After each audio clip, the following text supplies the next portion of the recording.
The scent of lilies filled the cathedral like a cloying perfume, each breath making my stomach turn. My hands trembled as I clutched the bouquet of white roses, their thorns hidden beneath silk ribbon that matched the lace of my wedding dress. A dress I'd never chosen. A wedding I'd never wanted. A man I'd never met until 3 days ago. Through the veil's gauze, I could see my reflection in the polished marble floor. A ghost in white, walking toward an ending disguised as a beginning. The organ music swelled, each note feeling like a countdown to my execution. My father's grip on my arm was bruising, his fingers digging into my skin hard enough to leave marks I'd hide for days.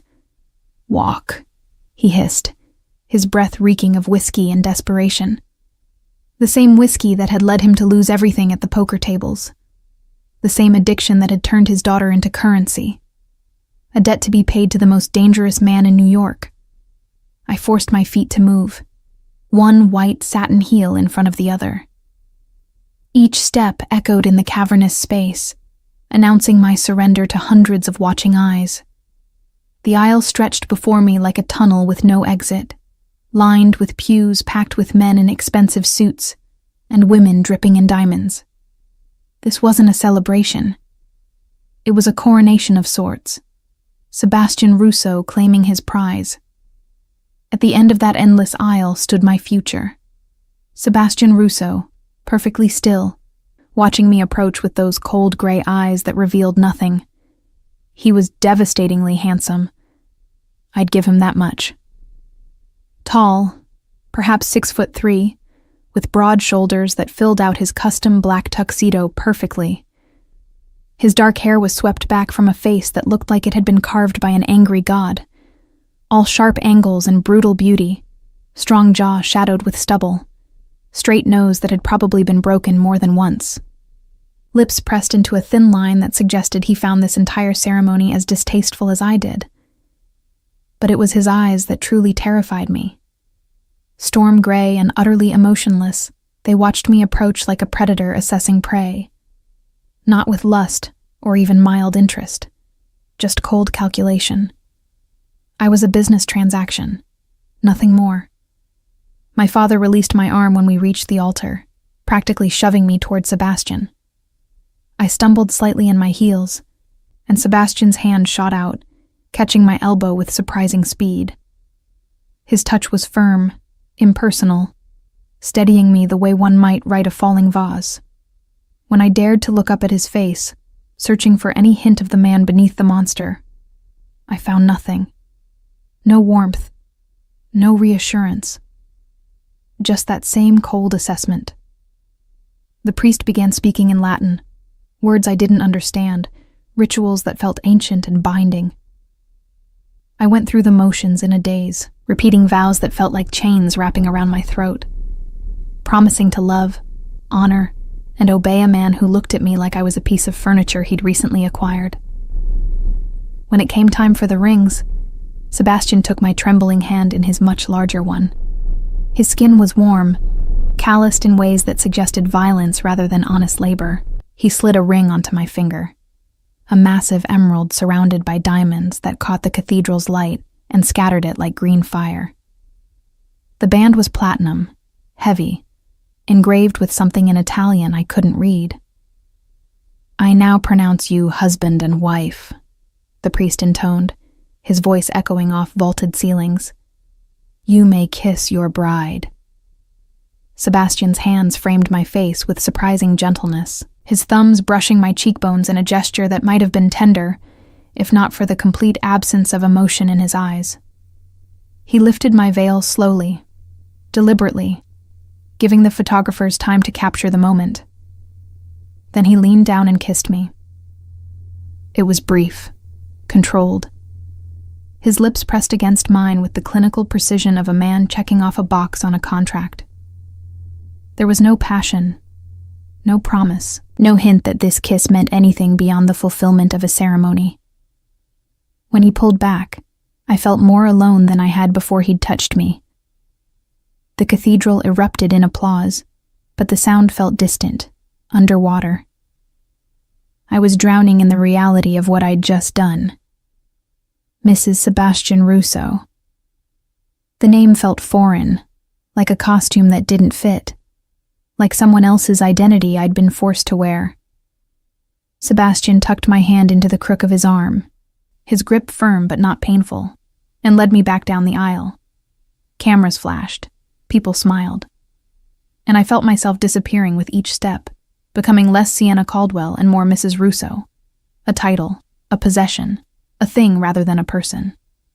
The reception was held at Sebastian's estate on the outskirts of the city, a sprawling mansion that looked like something from a Gothic novel, all stone and iron and imposing grandeur, surrounded by walls that seemed designed more to keep people in than to keep threats out. The ballroom where we'd celebrate was magnificent. Crystal chandeliers, marble floors, walls hung with art that probably cost more than most people earned in a lifetime.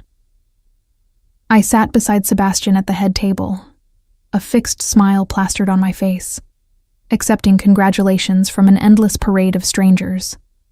Men who looked at me with calculating interest. Women who assessed me with barely concealed disdain.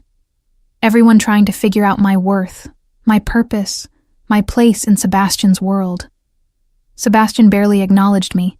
He spoke with his men, Marco, his second in command, a man with hard eyes and scarred knuckles, and Angelo, his consigliere, older with silver in his hair and a sharp intelligence in his gaze.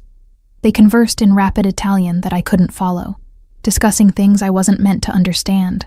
Occasionally, Sebastian's hand would rest on my lower back or my shoulder, public displays of possession that meant nothing in private.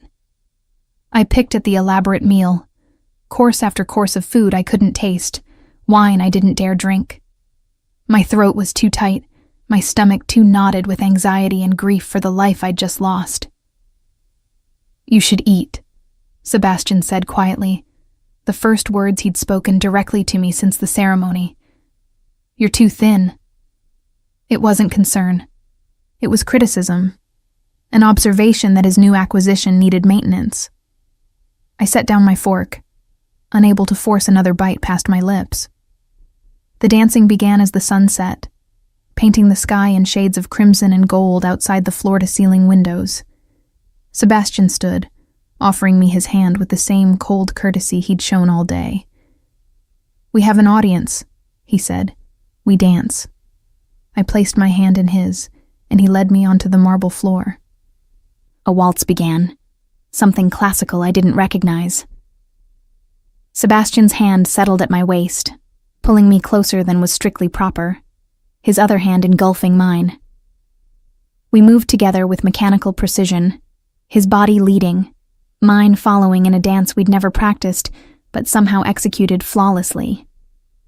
"There are rules," he said, his voice low enough that only I could hear over the music.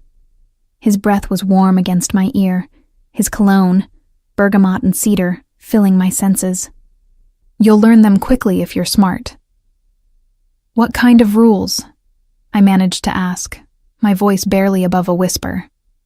"You don't leave the estate without my permission or my men accompanying you. You don't speak to my associates unless I'm present. You don't ask questions about my business. You don't involve yourself in matters that don't concern you." His gray eyes bored into mine, and I saw something dark and dangerous in their depths. "You're my wife now, Sienna. That means you exist in my world on my terms. You're mine to protect, mine to provide for, and mine to control." The bluntness of it stole my breath. "I didn't choose this." "No," he agreed, his expression unchanging. "But your father chose for you when he sat down at my table with debts he couldn't pay, and I chose to accept his offer rather than take his life. You should be grateful for that at least." "Grateful?" Anger flickered through the numbness. "You bought me like property." "I acquired you as settlement of a debt," he corrected, spinning me in a turn that made my dress flare around my legs. "There's a difference. Property has no rights. You, as my wife, have the protection of my name, the security of my wealth, and the privilege of my household. That's more than most women in your position could hope for. What about love, partnership, respect?" His laugh was cold, devoid of humor. Love is a fairy tale for children. Partnership requires trust, which neither of us has. Respect is earned, not given. What we have is a contract, Sienna. I've upheld my end. I've married you, given you my name, brought you into my home. You'll uphold yours by being the wife I require. Obedient, discreet, invisible when necessary. The dance ended.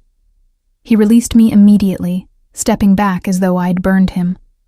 Then he returned to his men, resuming a conversation in Italian as though I'd already ceased to exist. I spent the rest of the reception invisible despite being the bride, a ghost in a white dress, smiling when required, accepting congratulations I didn't want from people I'd never see again. Women I didn't know congratulated me with false warmth, their eyes cataloging my dress, my jewelry, my worth. Men assessed me with calculating gazes, trying to determine what advantage my presence in Sebastian's life might offer them.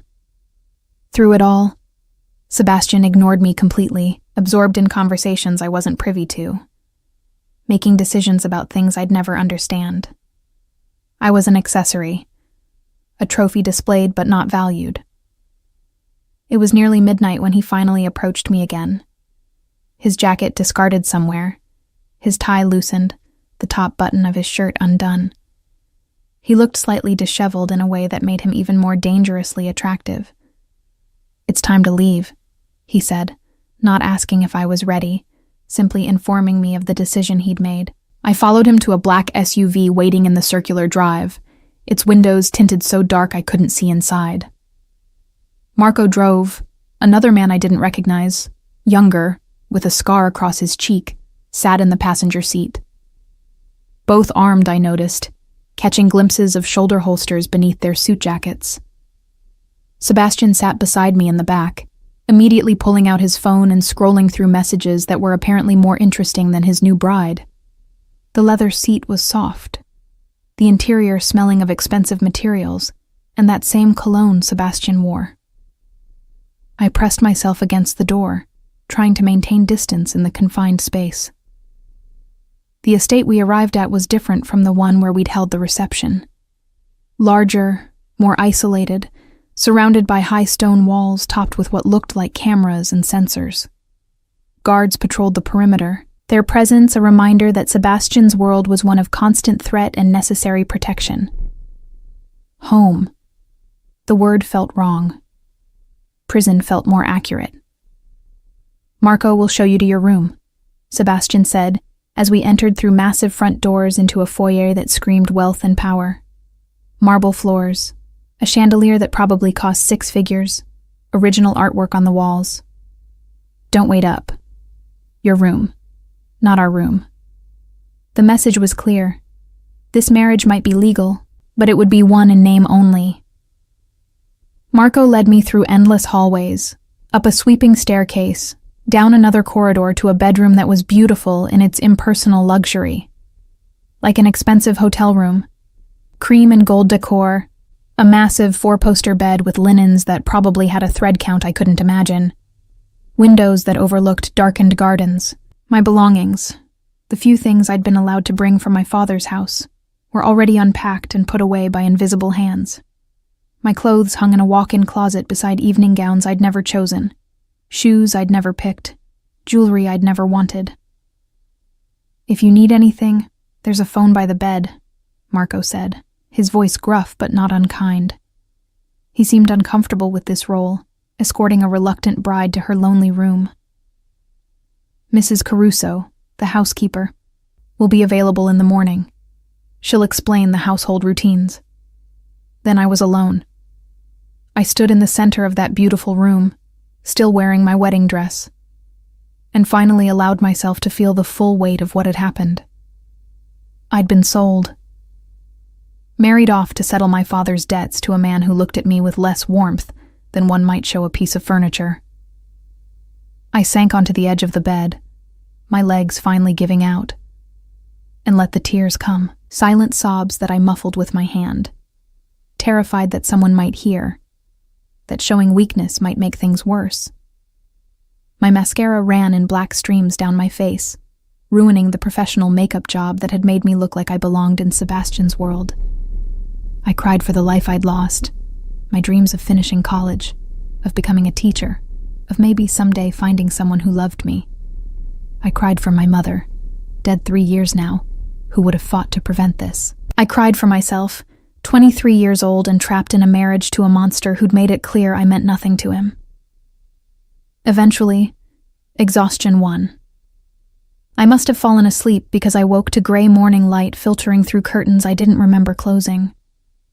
Someone had removed my shoes and covered me with a blanket, a small kindness that made my chest ache. I was still wearing my wedding dress, now hopelessly wrinkled. I found an ensuite bathroom that was larger than my bedroom had been at my father's house.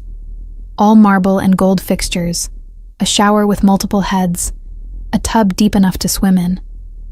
I peeled off my wedding dress with trembling fingers, letting it pool on the floor like a discarded skin, and stepped into the shower. The water was hot, almost scalding, and I stood under it until my skin turned pink, trying to wash away the feeling of Sebastian's hands on me, the memory of that cold kiss, the reality of what my life had become. When I finally emerged, wrapped in a towel soft enough to be criminal, I found breakfast waiting on a tray. Coffee, fruit, pastries that smelled divine. No note, no explanation, just more evidence of the invisible hands that ran this household. I dressed in jeans and a sweater from my limited belongings, my own clothes feeling like armor against this new world, and ventured out into the hallway. The house was eerily quiet, my footsteps echoing on marble floors as I explored. I found the library by accident, drawn by an open door that revealed floor-to-ceiling bookshelves filled with volumes in multiple languages. It was the first room that felt remotely welcoming, less like a showpiece, and more like a space meant to be used.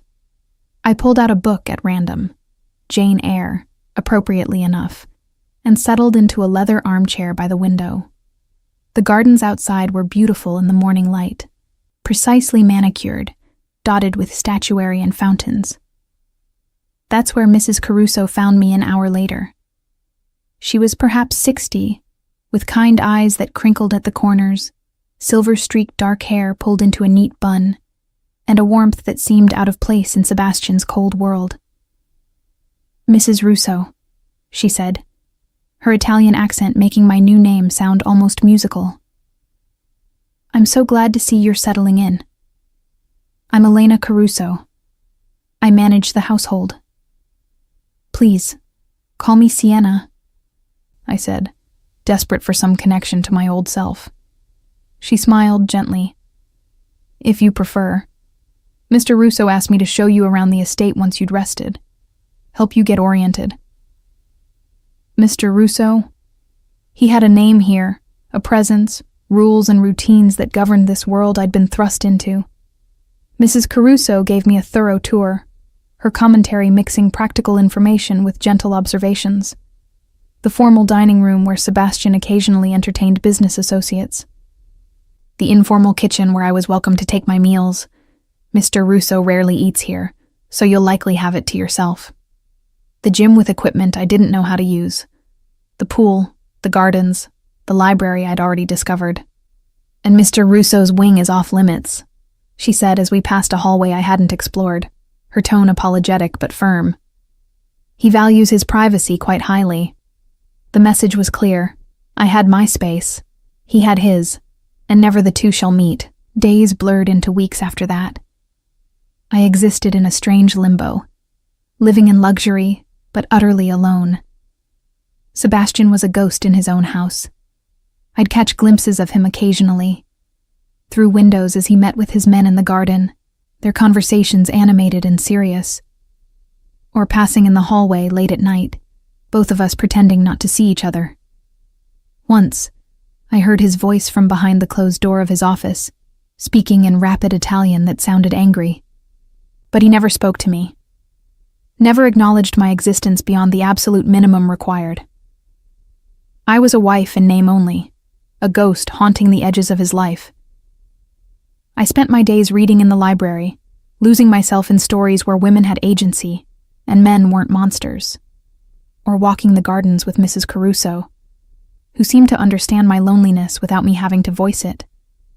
She'd tell me stories about the plants, about the history of the estate, filling the silence with gentle kindness.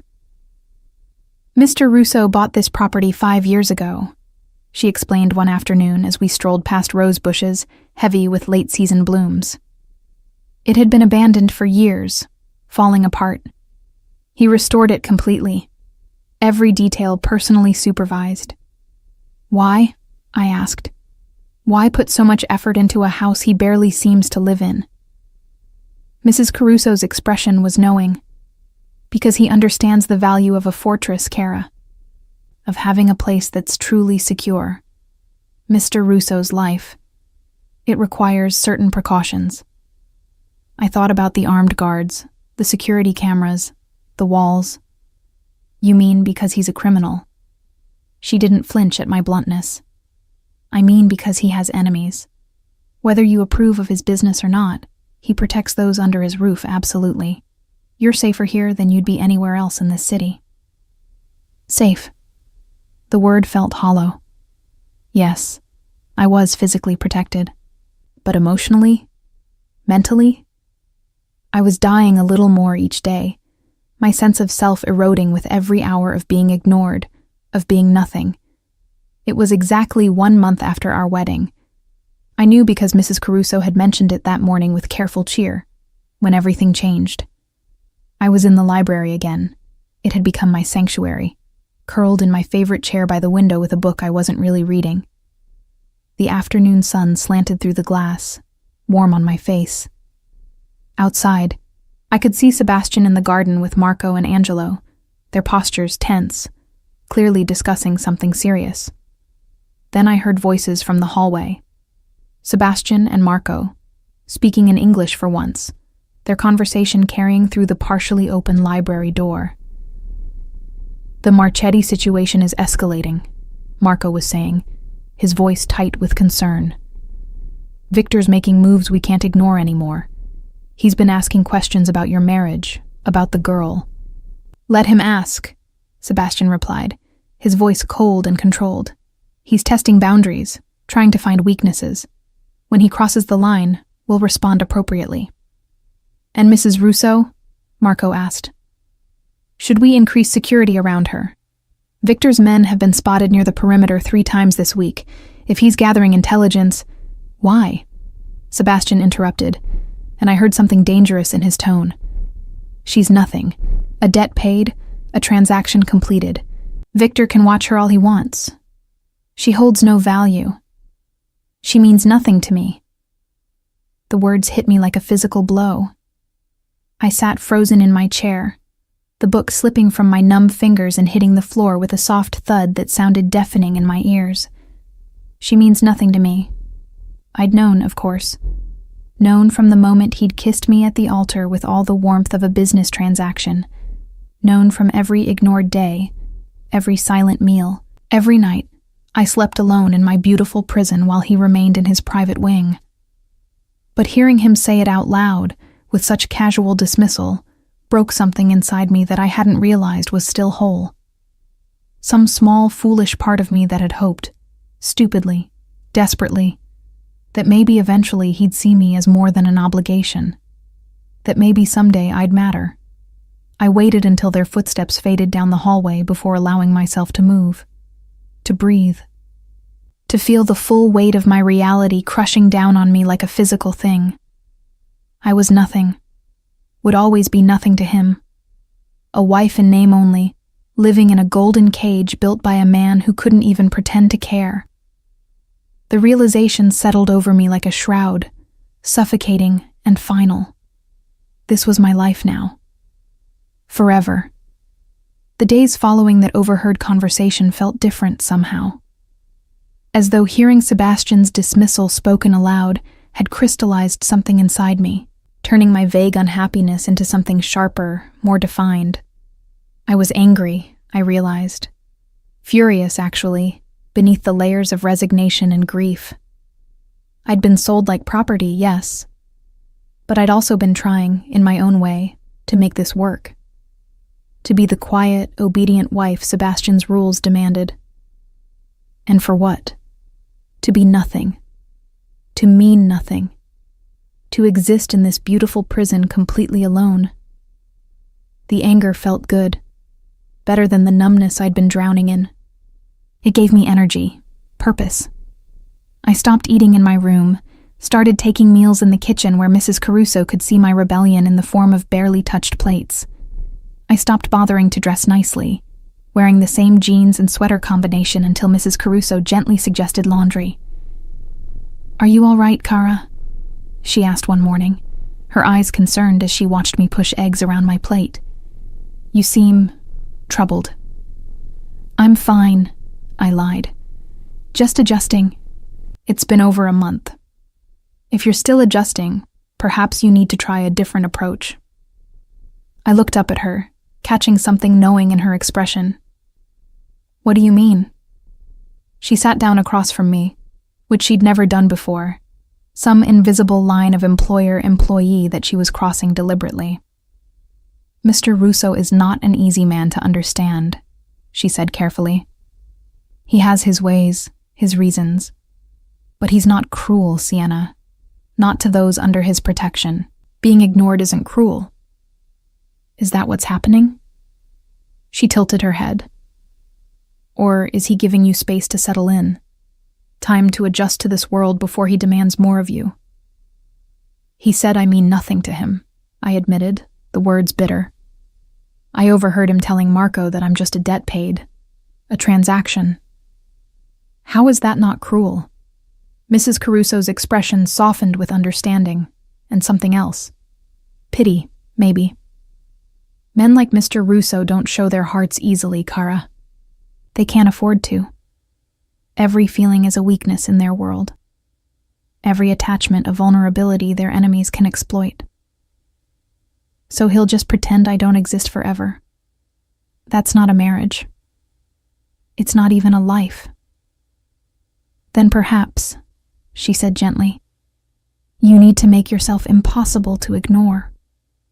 Before I could ask what she meant, Marco appeared in the kitchen doorway, his expression urgent in a way that made my stomach drop. "Mrs. Russo, you need to come with me now." The tone left no room for argument. I followed him through the house to Sebastian's office, that forbidden wing I'd been told to avoid. Marco knocked once, then opened the door without waiting for a response. Sebastian stood behind his desk, phone pressed to his ear, speaking rapid Italian. When he saw me, his gray eyes widened fractionally, the first real reaction I'd seen from him in weeks. He ended the call abruptly.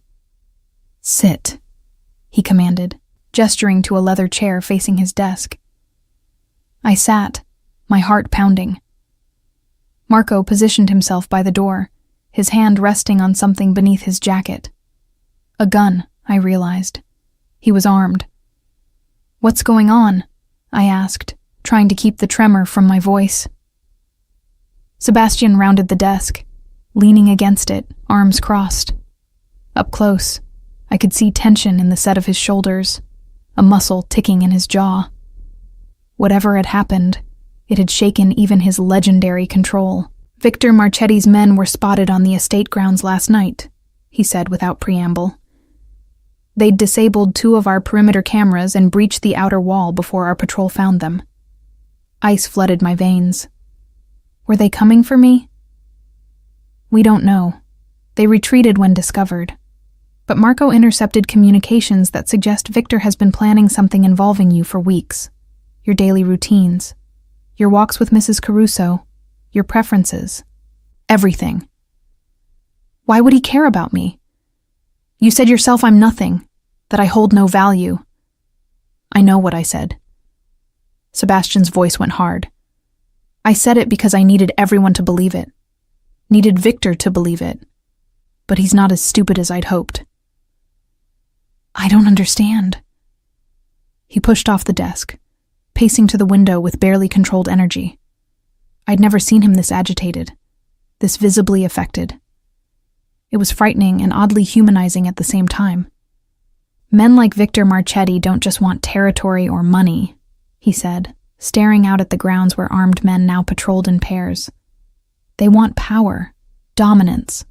They look for weaknesses in their enemies and exploit them without mercy. 6 weeks ago, when we married, Victor started watching, testing, trying to determine if you mattered to me. And you made sure everyone thought I didn't. Yes. He turned to face me. I kept my distance, ignored you, treated you like you were nothing, all to protect you from becoming a target.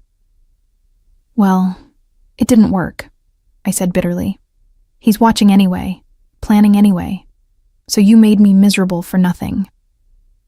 Something flashed in his eyes, anger maybe, or frustration. I made you safe, or I tried to. The alternative was making you so visible, so obviously valuable that Victor would never dare touch you. But that required... He stopped, jaw tightening. Required what? Making it real. The word seemed to cost him something. Making everyone believe you're not just my wife in name, that you're mine in every way, that touching you would start a war he can't win. My heart raced. You want to pretend I matter? I want to make it so convincing that he never questions it. Sebastian crossed to me, crouching down so we were eye level. This close I could see flecks of darker gray in his irises, could smell his cologne and something underneath, soap and skin and masculine warmth. Starting tonight, you move into my wing. We share a bedroom. In public and in private, you're not just Mrs. Russo. You're my wife in every sense. You can't be serious. I'm deadly serious, Sienna. His hand came up, cupping my face with unexpected gentleness. The first time he'd touched me since our wedding day. Victor is dangerous, unpredictable. If he thinks taking you would hurt me, he'll try. The only way to protect you now is to make it absolutely clear that you're precious to me, that losing you would destroy me, that anyone who harms you signs their own death warrant. By pretending? His thumb traced my cheekbone, and I felt heat bloom under my skin at the simple touch. Who says it's pretending? I jerked back, confusion and anger warring inside me. You've ignored me for 6 weeks. Told your men I mean nothing. Made it abundantly clear I'm an unwanted obligation. Now suddenly you care? I've always cared. The admission seemed to surprise him as much as it did me. Why do you think I stayed away, Sienna? You're right. I resent this marriage. Not because of you, but because your father put you in this position. Because I agreed to it knowing I'd bring you into danger. Because every day you're in my life, you're at risk. Then let me go, I whispered, even though I knew it was impossible. I can't. His voice was raw, unguarded in a way I'd never heard. The agreement with your father is binding. Breaking it would show weakness my enemies would exploit. And now that Victor's made his interest known, letting you go would be signing your death warrant. At least here, I can protect you. By making me more visible, more valuable. How does that protect me? Because men like Victor understand power and fear. Sebastian stood, pulling me up with him. They respect strength. If he believes you're truly mine, that you're precious to me, he won't risk the war it would start. But he has to believe it completely, which means we both have to sell it convincingly. I stared at him, seeing determination in those gray eyes, and something else I couldn't quite identify. Regret, maybe, or longing. I don't know how to pretend to care about someone who's been treating me like I'm invisible, I said. Then don't pretend. His hand settled on my waist, drawing me closer until I could feel his body heat through our clothes. Just let me protect you the way I should have from the beginning. By making you so valuable that losing you would end me. By making everyone believe that you're the most important thing in my world. Would it? The question slipped out before I could stop it. End you? Instead of answering, he kissed me. Not like at our wedding, brief and emotionless. This was different. Fierce and possessive and hungry, like he'd been holding back for weeks and finally couldn't anymore. His hands tangled in my hair, tilting my head to deepen the kiss. And I felt myself melting against him despite my anger, despite everything. When he finally pulled back, we were both breathing hard. "Pack your things," he said, his voice rough. "You're moving into my room tonight.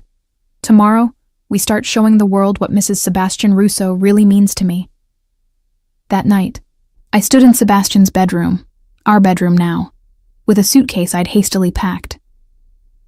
The space was masculine and imposing. Dark furniture, charcoal walls, a massive bed that dominated the room. Floor-to-ceiling windows overlooked the gardens, now patrolled by twice as many guards as before. Sebastian emerged from the ensuite bathroom wearing only black silk pajama pants, his chest bare. I'd caught glimpses of him before, through windows, in passing. But this intimate proximity stole my breath. He was built like someone who understood violence intimately. Broad shoulders, defined chest and abs, arms corded with muscle.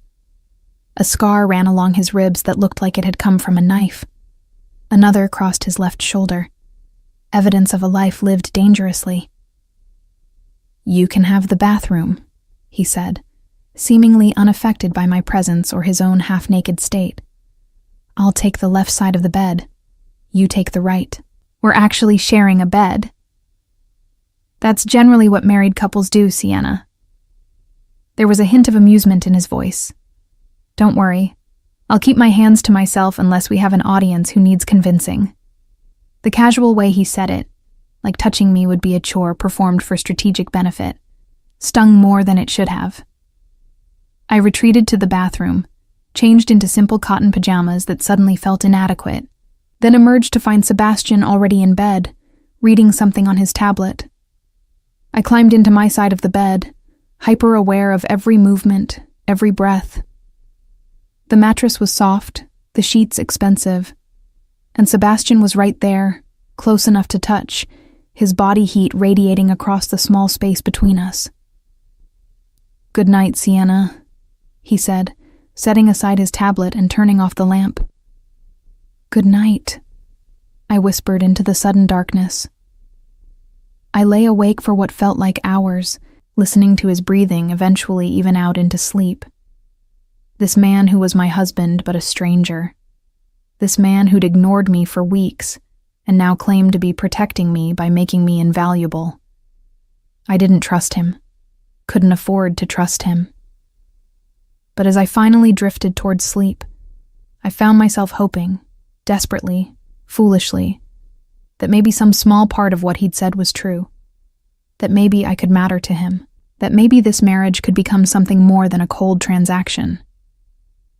The next morning, I woke to find Sebastian already awake, propped on one elbow, watching me with an intensity that made my breath catch. "Good morning," he said, his voice rougher than usual, deep with sleep. "Morning," I managed. "We have breakfast with Marco and Angelo in an hour. I had Mrs. Caruso bring you some options to wear. Choose something that makes a statement."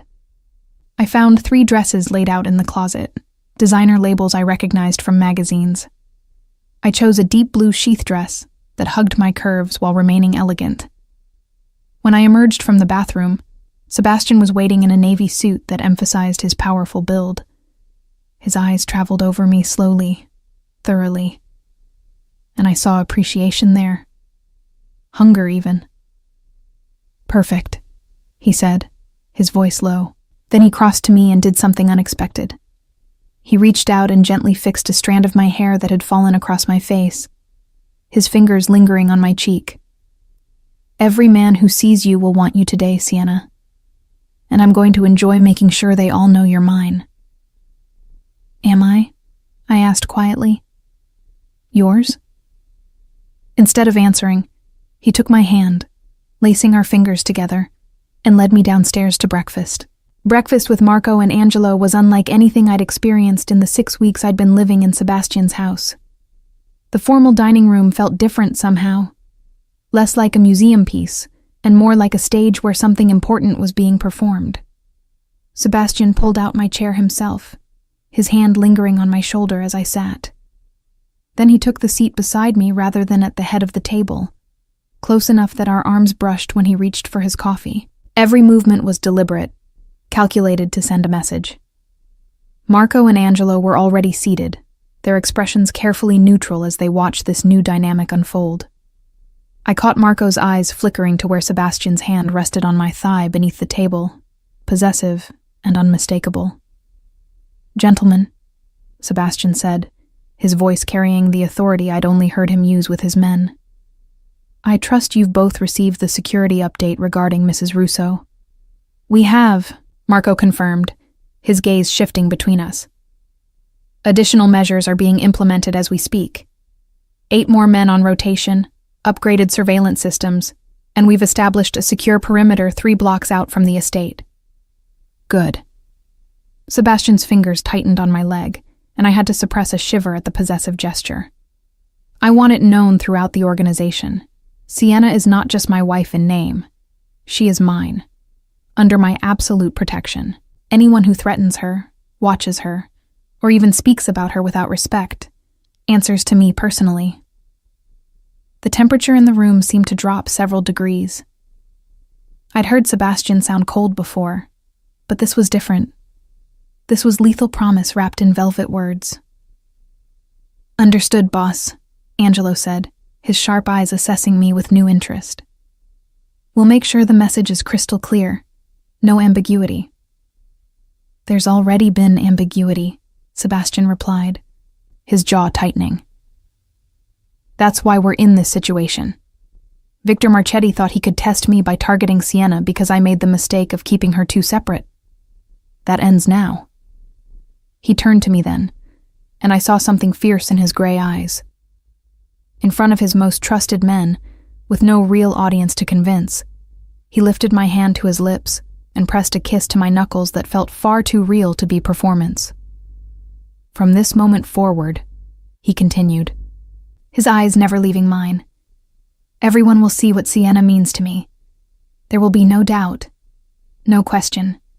She is precious, irreplaceable, the most valuable thing in my world."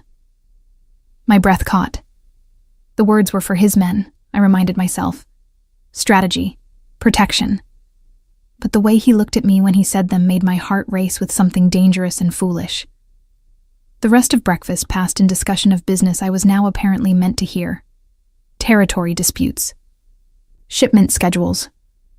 A problem with someone named DeMarco who was encroaching on our interests in the port district. But throughout it all, Sebastian maintained physical contact, his hand on my knee, his arm around my shoulders, his fingers playing with my hair in a gesture that seemed almost unconscious. When Marco and Angelo finally left, I expected Sebastian to immediately drop the act, to return to the cold distance I'd grown accustomed to. Instead, he turned to me with an expression I couldn't quite read. "There's a charity gala tomorrow night," he said. "Every family in the city will be there, including the Marchettis." My stomach dropped. "You want me to go?" "I want you beside me, showing everyone that you're not some neglected wife I keep hidden away. You're my partner, my queen." He reached out, tucking a strand of hair behind my ear with surprising tenderness. "Can you do that? Can you stand beside me in a room full of people who'll be watching, judging, calculating?" I thought about Victor Marchetti, somewhere out there planning God knew what. About 6 weeks of being invisible, of being nothing. About finally having a chance to matter, even if it was just for show. "Yes," I said, more confidently than I felt. "I can do that." His smile was slow and genuinely pleased. "Good, because tomorrow night, we make sure Victor Marchetti, and everyone else in this city, understands exactly what it would cost to touch you." The rest of the day was a whirlwind of preparation that made me dizzy. Mrs. Caruso orchestrated everything with the precision of a general planning a military campaign. A stylist arrived to consult on my hair. A makeup artist came with cases full of products I'd never heard of, and a dress was delivered. Custom made, apparently, though I'd never been measured. Mr. Russo had your sizes from your existing wardrobe, Mrs. Caruso explained when I asked. He's very thorough about details. The dress was stunning. Midnight blue silk that deepened the color of my eyes, with a fitted bodice that emphasized curves I usually tried to hide, and a flowing skirt that moved like water. Delicate crystal beading along the neckline caught the light with every breath. When I finally saw myself in the full-length mirror, styled and made up and dressed in that incredible gown, I barely recognized the woman staring back. She looked powerful, confident, like someone who belonged at Sebastian Russo's side. Bellissima, Mrs. Caruso breathed, her eyes misting. You look like a queen, cara mia. A knock at the door made us both turn. Sebastian entered, and the expression on his face when he saw me made my pulse stutter. His eyes went wide, then dark with something that looked like hunger, raw and undisguised. Leave us, he said to Mrs. Caruso, his voice rough. She disappeared quickly, closing the door with a soft click that felt deafening in the sudden silence. Sebastian crossed the room slowly, his gaze traveling over me with an intensity that made my skin heat. He was already dressed in a black tuxedo that fit him like a second skin, his dark hair styled back, and he looked devastating, dangerous and beautiful in equal measure. You're stunning, he said, when he finally stood before me. His hand came up to trace along my bare collarbone, the touch sending electricity racing through my veins. Every man at that gala is going to want you tonight. Every woman is going to hate you. And I'm going to enjoy every second of watching them realize you're mine. Am I? I asked, echoing my question from that morning. Yours? His hands framed my face, tilting it up. What do you think, Sienna? Then he kissed me. Not for show this time. There was no audience to convince. Just Sebastian and me and the heat building between us with frightening intensity. His kiss was possessive and demanding, his tongue sweeping into my mouth as his hands slid down to my waist, pulling me flush against him. I could feel every hard plane of his body against mine, could taste the coffee he'd had with lunch, could smell his cologne mixing with something essentially male. My hands fisted in his jacket, holding on as he kissed me like he was trying to brand me, claim me, make me his in truth, rather than just in name. When he finally pulled back, we were both breathing hard, his pupils blown wide with desire. We need to go, he said, his voice gravelly, before I forget why we're getting dressed up and decide to keep you here instead. The implication made heat pool low in my belly, but I managed to nod. The drive to the gala was charged with tension. Sebastian held my hand in the back of the SUV, his thumb tracing patterns on my palm that made coherent thought impossible. Every so often, his gaze would travel over me, my face, my throat, the curve of my breasts in the fitted bodice, and I'd see hunger flash in his eyes before he'd look away, jaw tight with control. Remember? He murmured as we approached the venue. You're my wife, my partner. You belong at my side. Anyone who suggests otherwise is wrong. The venue was a historic mansion that had been converted into an event space, all marble columns and glittering chandeliers. A red carpet led from the street to the entrance, lined with photographers whose cameras started flashing the moment our car pulled up.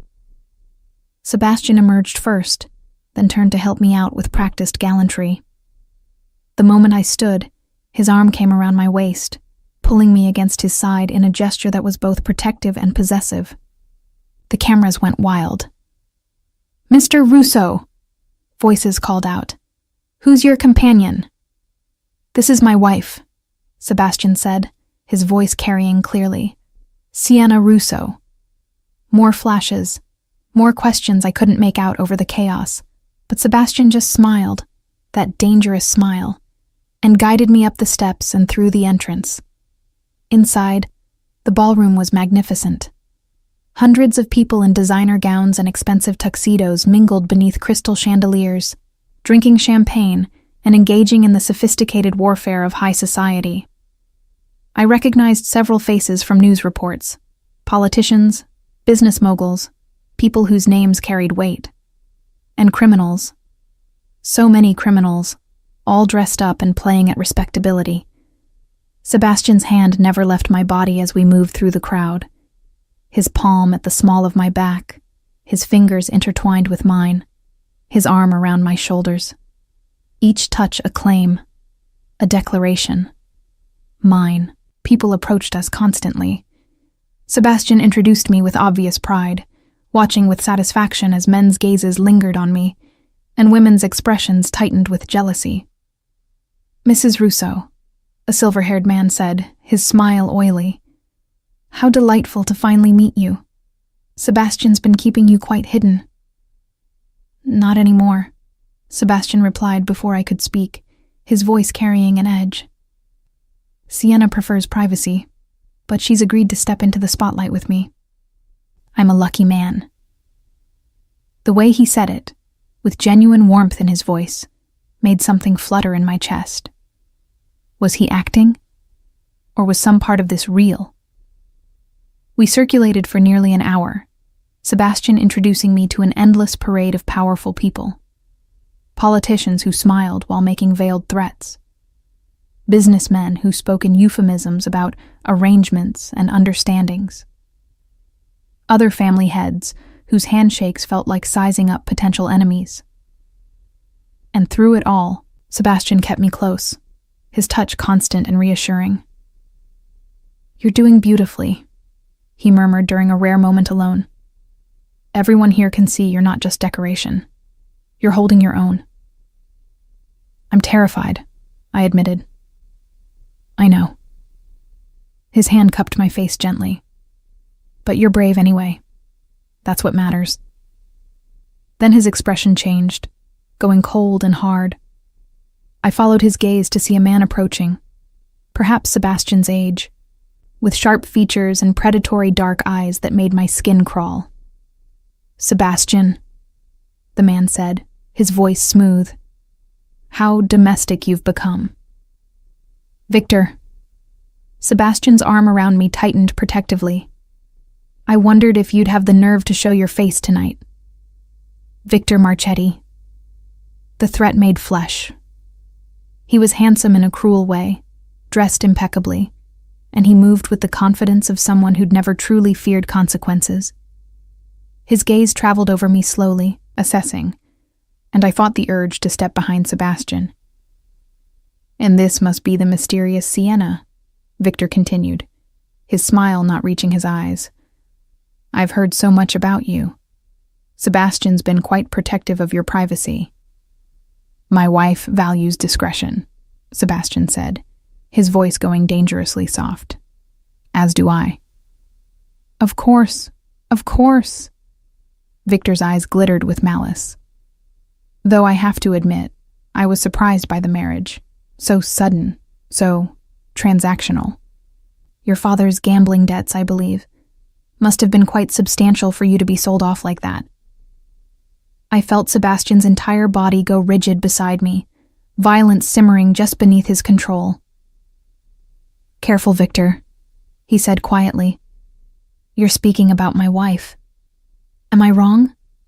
Victor's smile widened. "I've heard the circumstances were less than romantic. A business arrangement, a debt settled. She must feel quite special, knowing her father traded her like cattle to save his own skin." The words hit their mark, bringing up every insecurity I'd been trying to bury. But before I could respond, before Sebastian could react with the violence I saw building in him, I found my voice. "My father made his choices," I said, proud of how steady I sounded. "And I've made mine. I married Sebastian willingly. Whatever circumstances brought us together don't define what we've become." Victor's expression flickered with surprise. "And what have you become, Mrs. Russo?" I looked up at Sebastian, saw the fierce pride in his eyes, and felt something shift inside me. "Partners," I said. "Equals. Whatever you think you know about our marriage, you're wrong." Sebastian's hand found mine, squeezing gently. "Well," Victor said after a moment, "how touching. I hope for your sake that Sebastian's feelings for you are as genuine as you seem to think. Men in our world can be quite pragmatic about their attachments." "Is there a point to this conversation, Victor?" Sebastian asked, his patience clearly exhausted. "Or are you just here to insult my wife?" "No insult intended." Victor's smile was predatory, simply expressing concern for a fellow member of our community. Beautiful young women like Sienna can be so vulnerable in this world. I'd hate to see anything happen to her. The threat was barely veiled. I felt Sebastian's control snap. He moved with frightening speed, his hand fisting in Victor's jacket, yanking him close enough that their faces were inches apart. Around us, people backed away, sensing violence about to erupt. "Listen very carefully," Sebastian said, his voice deadly quiet. "If you or any of your men come near my wife, if you so much as speak her name again, I will end you. Not quickly, not cleanly.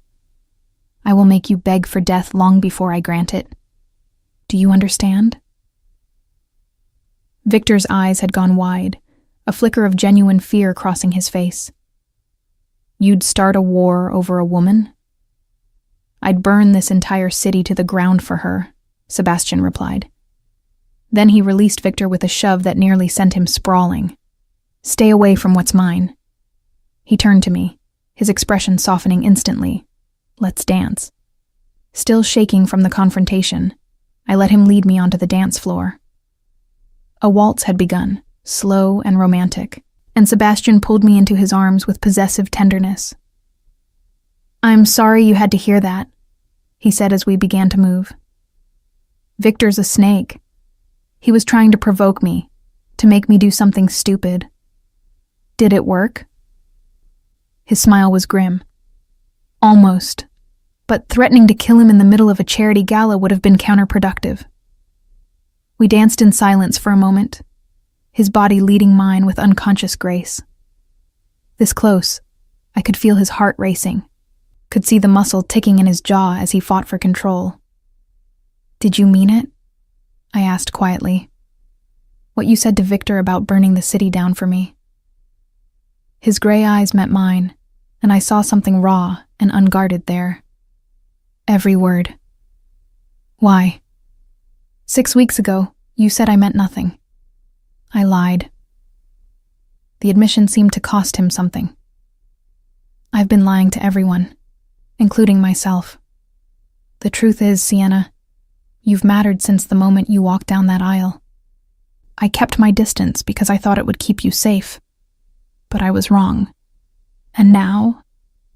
He pulled me closer, his hand splaying possessively across my lower back. "Now everyone will know the truth.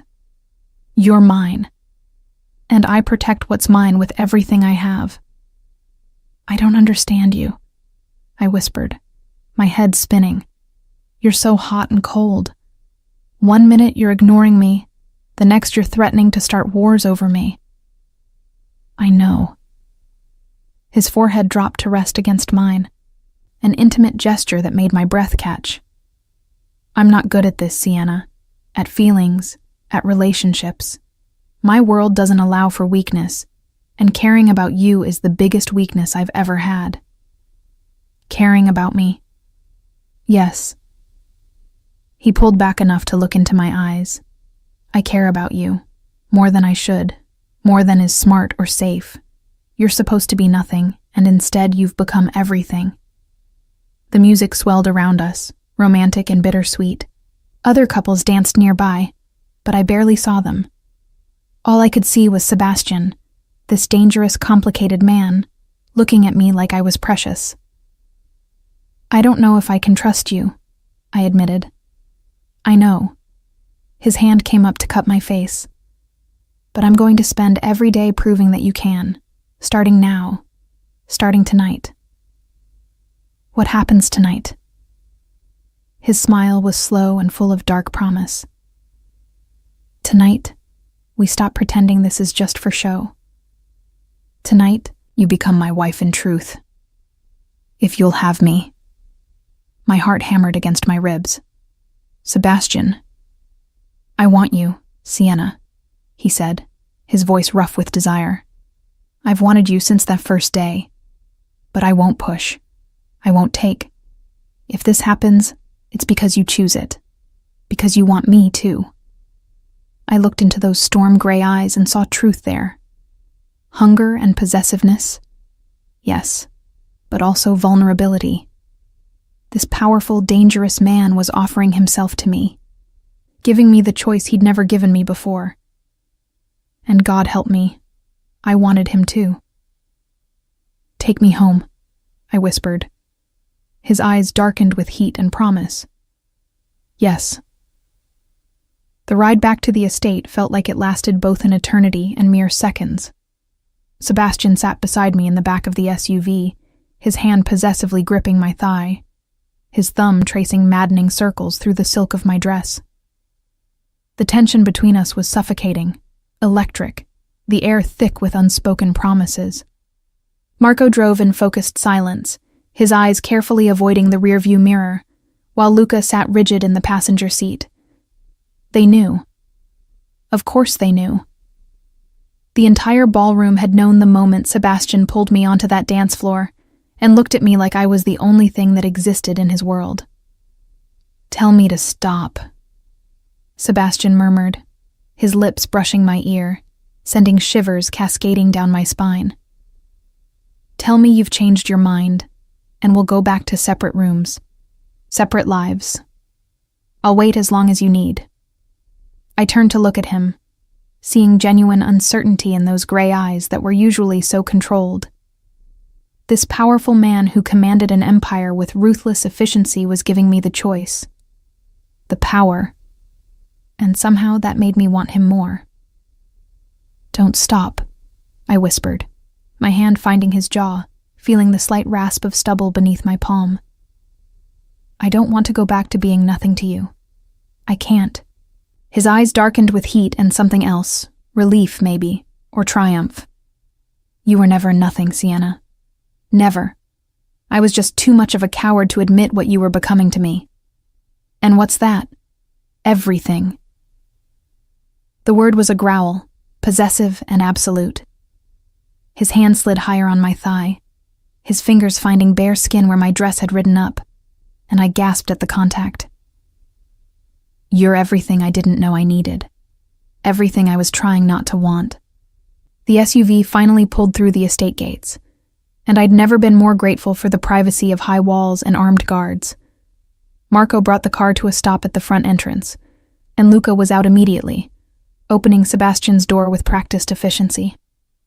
Sebastian emerged first, then turned to help me out, his hand steady and warm in mine.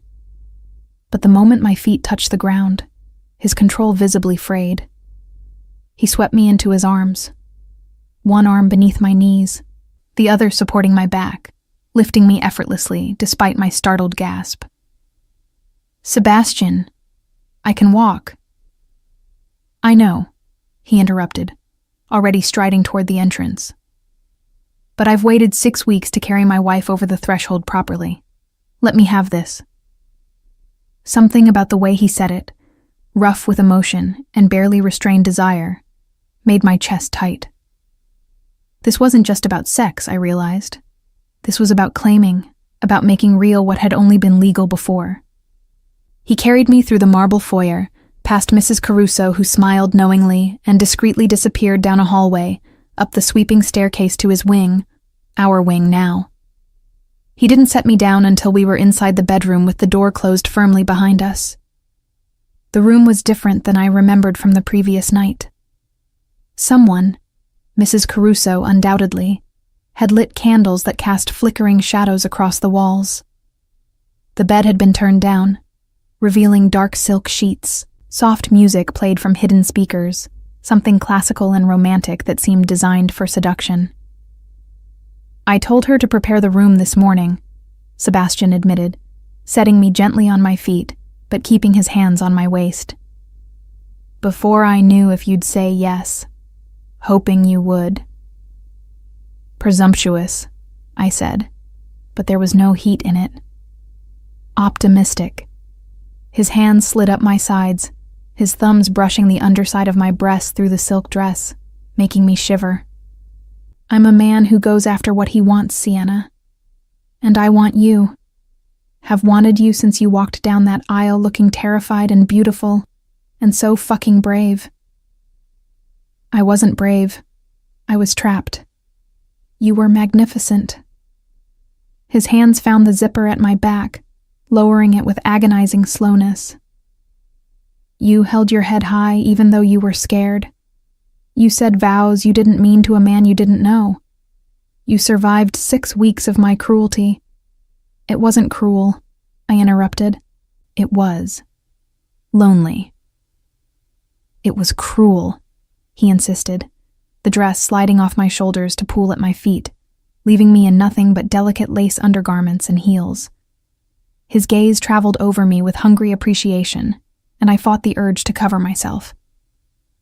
I made you feel invisible when all I wanted was to make you mine in every way. That was unforgivably cruel, and I'm going to spend tonight, and every night after, making it up to you. He stepped back, his eyes never leaving me as he shrugged out of his tuxedo jacket and began unbuttoning his shirt with deliberate slowness. Each button revealed more of his chest, tanned skin, defined muscles, scattered scars that told stories of violence survived. Your turn to watch, he said, his voice rough. I want you to see what's yours now, Sienna. Every scar, every flaw, every part of me that I've kept hidden. The shirt joined my dress on the floor. Then his hands went to his belt, and I couldn't look away as he removed the rest of his clothes with unhurried confidence. He was magnificent, all power and controlled strength, his body a weapon honed through years of surviving in a brutal world. But it was the vulnerability in his eyes that undid me. This man who could kill without hesitation, who commanded loyalty through fear and respect, was standing before me completely exposed, offering himself with no guarantees I wouldn't reject him. I closed the distance between us, my hands finding his chest, feeling his heart racing beneath my palm. I'm scared, I admitted. Of me? Of this. Of wanting you when I should probably hate you for buying me like property. Of feeling something real when this was supposed to be just a transaction. His hands framed my face with devastating gentleness. Then we're both scared, because I'm terrified of how much I want you, of how easily you could destroy me now that you matter this much. I don't want to destroy you. Then let me have you. His thumb traced my lower lip, his eyes dark with desire. Let me make you mine in truth. Let me show you what this marriage can be when we stop fighting it. I answered by pulling his mouth down to mine. The kiss was different than before. Slower, deeper, weighted with intention. His hands slid into my hair, angling my head to deepen the kiss while his body pressed against mine. All heat and hard muscle, an unmistakable arousal. I felt myself melting, my earlier resistance crumbling beneath the onslaught of sensation. He walked me backward until my legs hit the bed, then lowered me onto the silk sheets with surprising tenderness. For a moment, he just looked at me, his gaze traveling over every inch of exposed skin with possessive appreciation. Beautiful, he murmured, his fingers tracing the lace edge of my bra. So fucking beautiful, and finally mine. Yours, I agreed, the word coming easier than I'd expected. What followed was acclaiming in every sense of the word. Sebastian worshipped my body with his hands and mouth, learning every curve, every sensitive spot, every sound that escaped my lips. He was demanding but attentive, pushing me higher and higher until I shattered in his arms, his name a prayer on my lips. When he finally moved over me, his body covering mine, his eyes held mine with fierce intensity. Last chance, Sienna. Once I do this, once we cross this line, there's no going back. You'll be mine completely.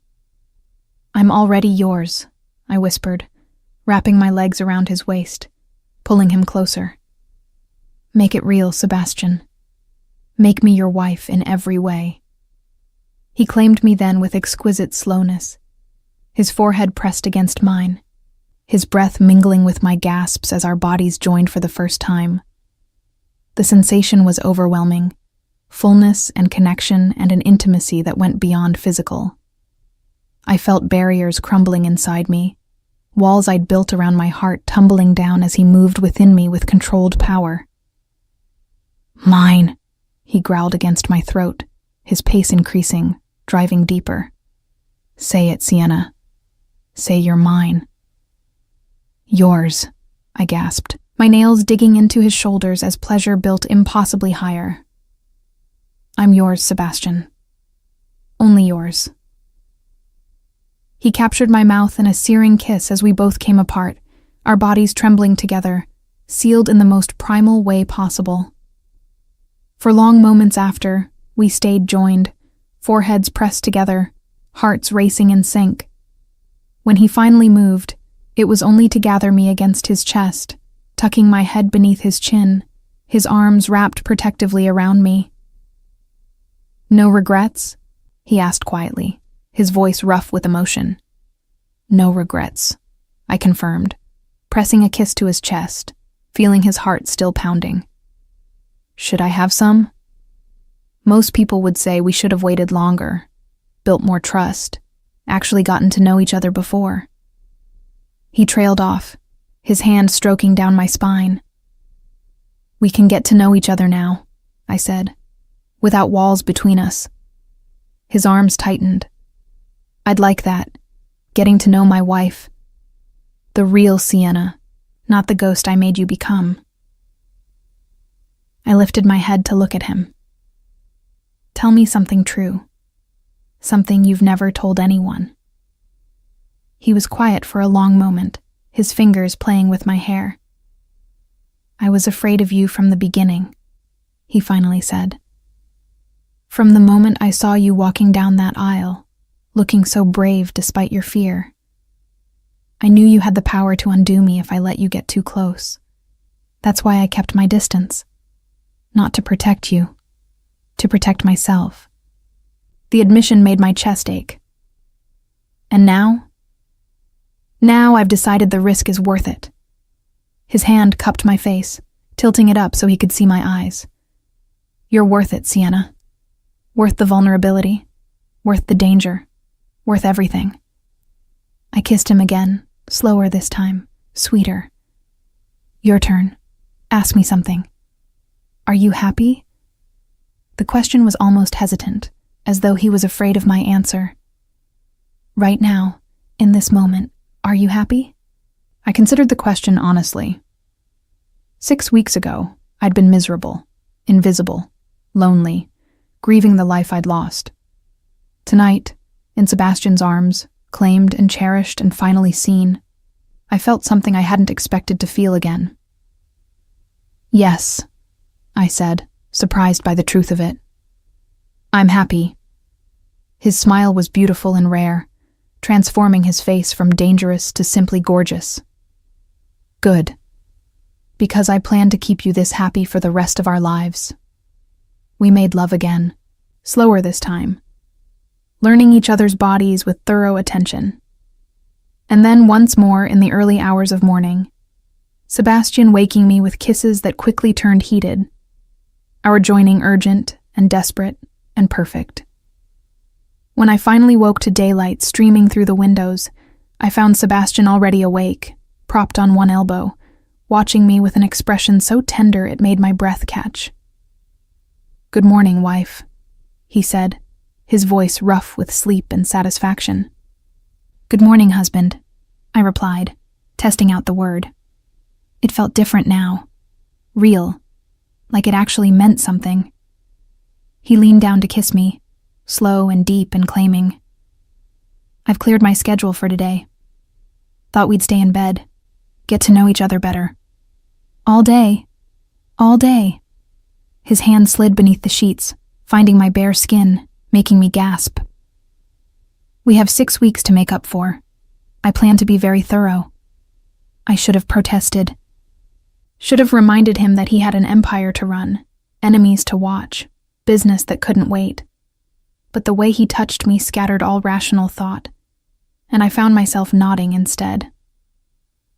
All day, I agreed breathlessly. We spent the morning exactly as he'd promised, in bed, exploring each other with hands and mouths and bodies that were learning to fit together perfectly.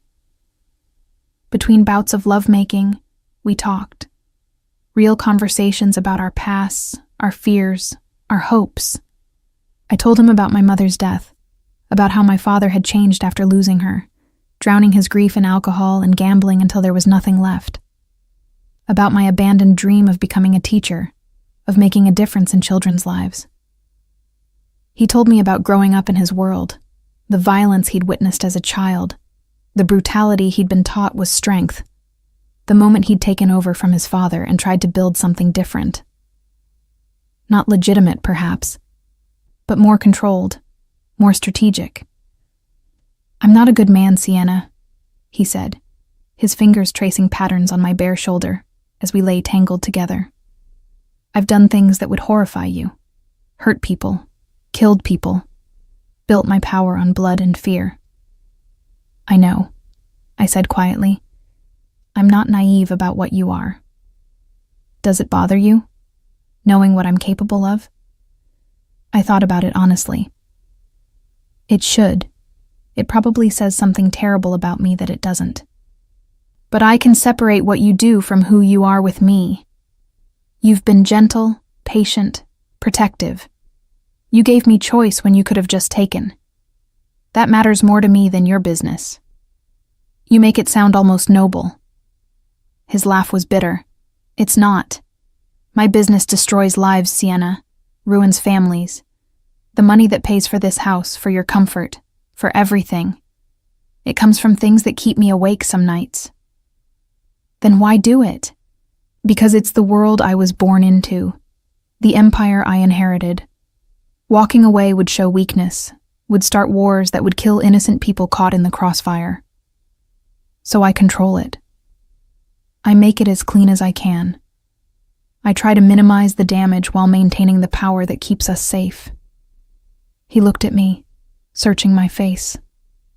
Does that make sense? In a twisted way, yes. I pressed a kiss to his jaw. You're trying to be a good man in a bad world. That's more than most people in your position would do. You're too kind to me. Or maybe I'm just seeing parts of you no one else gets to see. He pulled me closer, burying his face in my hair. I want you to keep seeing those parts. I want to be that man with you, the one who's gentle and patient, who protects instead of destroys. Can you help me be that person, Sienna? I think you already are that person, I said. You just needed someone to see it. We fell asleep again in the early afternoon, exhausted and sated, and more connected than I'd ever thought possible with this man I'd married under such terrible circumstances. I woke to voices outside the bedroom door. Sebastian's hand was over my mouth before I could speak, his body tense with sudden alertness. Stay quiet, he whispered. Then louder, what is it? Marco's voice came through the door, urgent and strained. Boss, we have a situation. Victor made his move. We need you now. Sebastian was out of bed instantly, pulling on clothes with practiced efficiency. I'll be right there. He turned to me, his expression fierce. Stay in this room. Lock the door behind me. Don't open it for anyone but me or Mrs. Caruso. Do you understand? Fear spiked through me. What's happening? Victor's testing me, seeing if last night changed anything. He cupped my face, kissing me hard and fast. It did. You're precious to me now, Sienna, which means you're in more danger than ever. Promise me you'll stay here. Stay safe. I promise." He kissed me once more, then was gone, the door closing behind him with a click that sounded like finality. I sat alone in the rumpled bed where we'd made love hours ago, hugging my knees to my chest, and tried not to think about what Victor Marchetti's move might be. Tried not to think about the fact that by becoming Sebastian's wife in truth, I'd just made myself the most valuable target in his world. The minutes crawled by with agonizing slowness. I paced the bedroom, wrapped in Sebastian's robe that still smelled of his cologne, my heart racing with fear and frustration. Outside the door, I could hear movement, footsteps, urgent voices speaking in Italian, the sound of doors opening and closing throughout the house. Something was happening, something bad enough to pull Sebastian from our bed after the night we'd shared. I was debating whether to disobey his order and venture out when a soft knock made me jump. "Mrs. Russo?" Mrs. Caruso's voice, strained but recognizable. "It's Elena. May I come in?" I unlocked the door to find her standing there with a tray, coffee, fruit, toast, but her usually warm expression was tight with worry. "What's happening?" I asked, stepping aside to let her enter. She set the tray on the bedside table, her hands trembling slightly. "There was an incident at one of Mr. Russo's warehouses early this morning. A fire. The building was completely destroyed." My stomach dropped. "Was anyone hurt?" "2 of our men were inside. They're in the hospital now with serious burns." Her voice broke slightly. "One of them is Marco's younger brother, Tony. He's only 19. "Oh, God." I sank onto the edge of the bed. "And they think Victor did this?" Mrs. Caruso nodded grimly. "The fire was deliberately set. There's evidence of accelerant, and witnesses saw men in cars matching descriptions of Victor's crew leaving the area right before the blaze started. Why? Why attack Sebastian now? Because last night Mr. Russo made it very clear in front of every family in the city that you matter to him. That you're not just a transaction, but something precious." She sat beside me, taking my hand gently. "Victor sees that as weakness, Kara. He thinks hurting Sebastian's business, or worse, hurting you, will prove that Sebastian has gone soft. That love makes him vulnerable." The word love hung in the air between us. Was that what this was? Could you fall in love with someone you'd been forced to marry? Someone who'd ignored you for weeks before suddenly claiming you as his own? But remembering the way Sebastian had looked at me last night, the tenderness in his touch, the vulnerability in his eyes when he'd admitted his fears. "Yes," I thought. "Maybe you could." "I need to see him," I said, standing abruptly. "He gave strict orders. I don't care." I moved to the closet, pulling out jeans and a sweater. "His men are hurt. He's dealing with threats from Victor. I'm not going to hide in here like I'm helpless." Mrs. Caruso watched me dress with an expression that might have been approval. "He's not going to like it. He'll survive." I pulled my hair into a ponytail and headed for the door. "Where is he?" "His office." "But Sienna..." She caught my arm gently. "Be prepared. When Mr. Russo is in this mode, dealing with business, handling threats, he's different, harder. You've only seen the man he is with you. His men see someone else entirely." I squared my shoulders. "Then it's time I saw all of him, isn't it?" The walk to Sebastian's office felt longer than it should have. I passed men I didn't recognize, more guards, more security, evidence of the fortress Sebastian was building around me. They nodded respectfully as I passed, but their eyes were wary, assessing. The door to his office was closed, but I could hear voices inside, Sebastian's, Marco's, and others I didn't recognize. I knocked once, firmly, then opened the door without waiting for permission. The conversation stopped abruptly. 6 men stood around Sebastian's desk, all turning to stare at me. Maps were spread across the surface, marked with locations I didn't understand. Phones and laptops were scattered among papers covered in notes and numbers. Sebastian's expression when he saw me was complex. Surprise, frustration, and something that might have been relief, all flashing across his face in quick succession. Sienna. His voice was controlled, giving nothing away. I told you to stay in the bedroom. I know what you told me.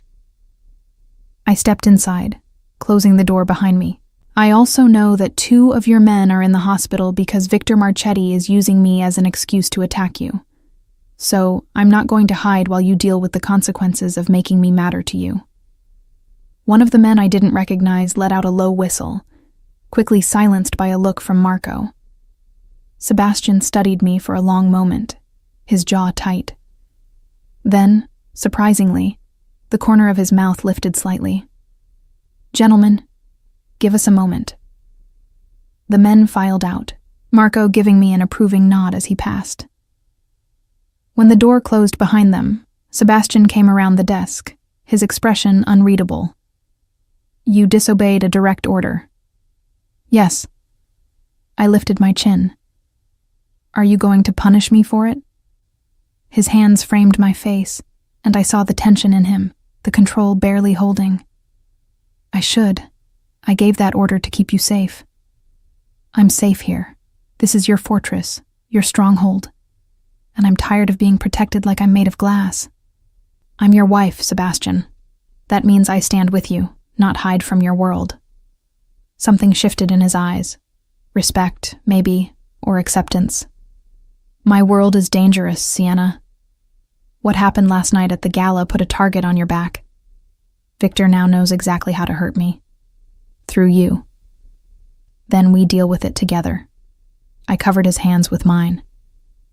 You told me last night I was your partner, your equal. Let me be that. Let me see all of you. Even the parts you think will scare me away. He pulled me into his arms, holding me tight against his chest. I could feel his heart racing, could sense the war inside him between the instinct to protect me and the desire to let me in completely. Victor burned one of my warehouses this morning, he said into my hair. It was a message, a warning that he can hit me whenever and wherever he wants. 2 of my men are critical condition because of it. Mrs. Caruso told me, I'm so sorry. He's escalating. Testing to see if caring about you has made me weak. If I'll hesitate to retaliate because I'm worried about putting you at risk. His arms tightened. He's right to question it. Because standing here with you in my arms, all I can think about is keeping you safe, even if it means showing restraint that could be seen as weakness. I pulled back to look at him. What would you do if I wasn't in the picture? If you didn't have to worry about me? His smile was cold, dangerous, the expression of the man Mrs. Caruso had warned me about. I'd burn 3 of his warehouses in response. I'd make it clear that hitting me comes with consequences he can't afford. Then do it. He shook his head. You don't understand. I understand that you can't show weakness in your world, that hesitating makes you a target. So don't hesitate, Sebastian. Do what you need to do. I can handle it. Can you? His eyes searched mine. Can you really handle knowing that the man you made love to last night is the same man who will order violence and destruction without blinking? That the hands that touched you so gently will make decisions that hurt people? I thought about it honestly. About the man who'd worshipped my body with such tenderness, and the crime boss who commanded fear and respect throughout the city. They were the same person. And somehow, I'd made peace with that. Yes, I said simply, because I trust that you'll never bring that violence home to me. That when you're with me, you're the man I saw last night. That's enough. He kissed me then, hard and possessive and grateful. When he pulled back, some of the tension had eased from his shoulders. I don't deserve you, he murmured. Probably not. I managed a small smile. but you're stuck with me anyway." A knock at the door interrupted us. Marco entered, his expression grim. "Boss, we have another problem. The hospital just called. Someone tried to get into Tony's room. Security stopped them, but they were asking specifically about him by name." Sebastian's entire body went rigid. "Victor, looks like it. We've got 4 men stationed there now, but if he's willing to go after my injured men in a hospital, he's willing to go after anything." Sebastian's voice was ice. "He's declared war. What do you want us to do?" Sebastian was silent for a long moment, and I could see the calculation happening behind his eyes. Then he looked at me, and I saw him make a decision. "Call Don Salvatore. Request a sit-down with the other family heads, tonight if possible." His hand found mine, squeezing gently. "We're going to handle this the right way, through the proper channels. Victor's broken the rules by targeting injured men. The families won't stand for that." Marco nodded and left to make the calls. When we were alone again, Sebastian turned to me. "Thank you," he said quietly. "For what?" "For reminding me that I don't have to choose between protecting you and maintaining my position. That I can do both if I'm smart about it." He pulled me close again. "The sit-down tonight. I want you there." I pulled back in surprise. "What? Why?" "Because you're my wife, my partner, and I want every family head in this city to see exactly what you mean to me. To understand that attacking you means attacking the Russo family directly." His expression was fierce. "Plus, you wanted to see all of me. This is part of it. The negotiations, the politics, the careful dance of power that keeps our world functioning.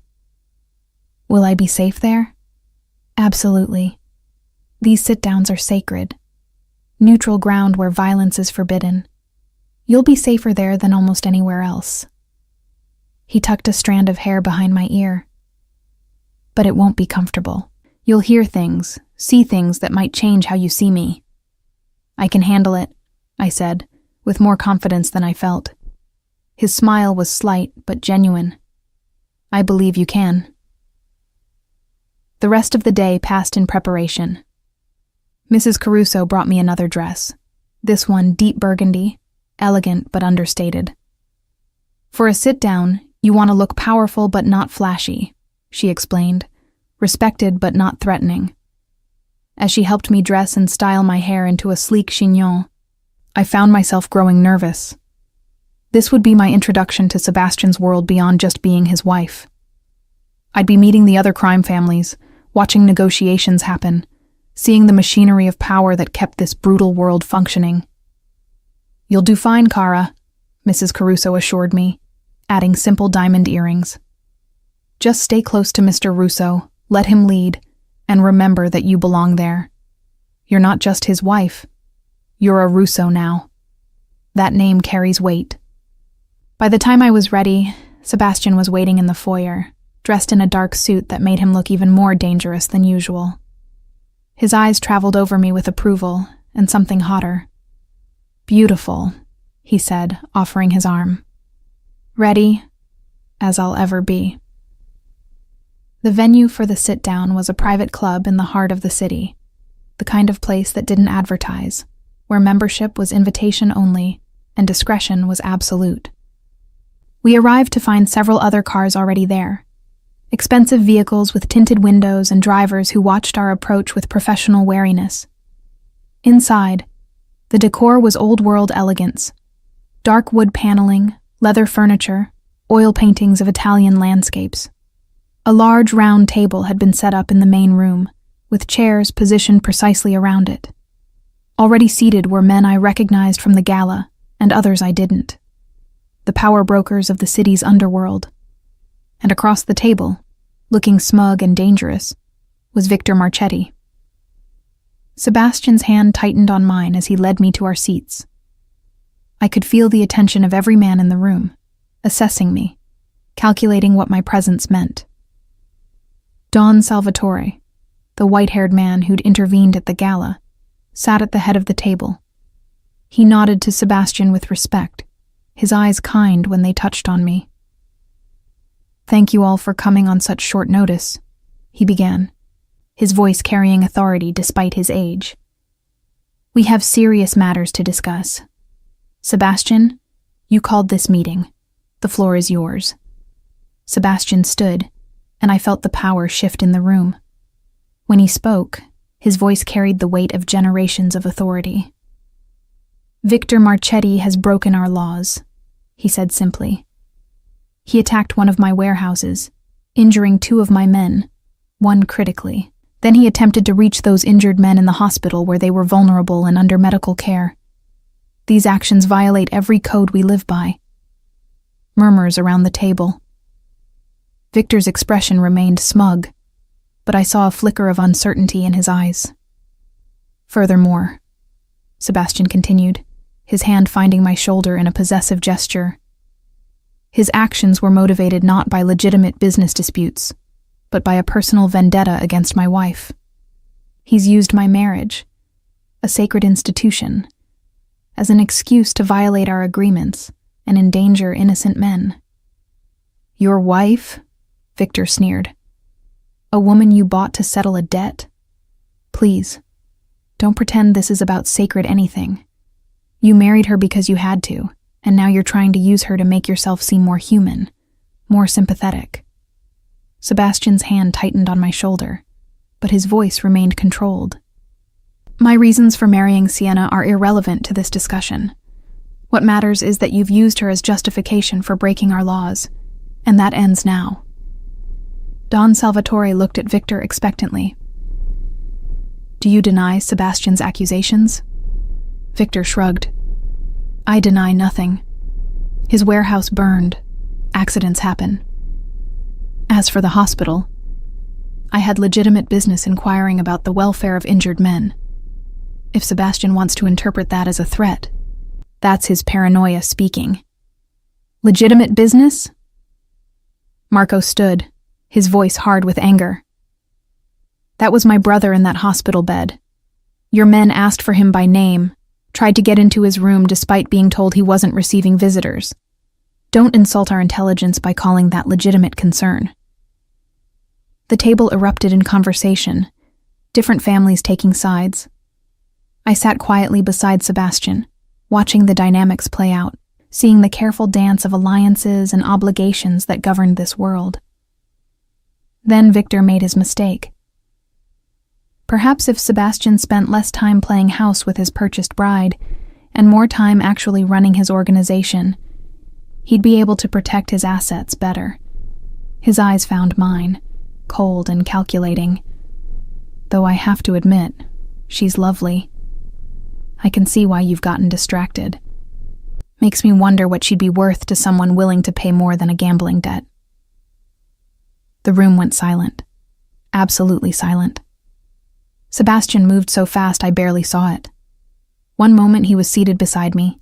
The next he had Victor by the throat, slamming him against the wall with enough force to crack the wood paneling. "Say one more word about my wife," Sebastian snarled, his voice deadly quiet. "Give me one more reason, Victor. One more excuse to end you here and now." "Gentlemen," Don Salvatore's voice cracked through the tension. "This is neutral ground, sacred ground. Violence here is forbidden." Sebastian released Victor with visible effort, stepping back with his hands raised, but his eyes promised death. "You're right, Don Salvatore. My apologies." He turned back to the table, his control restored but his fury still palpable.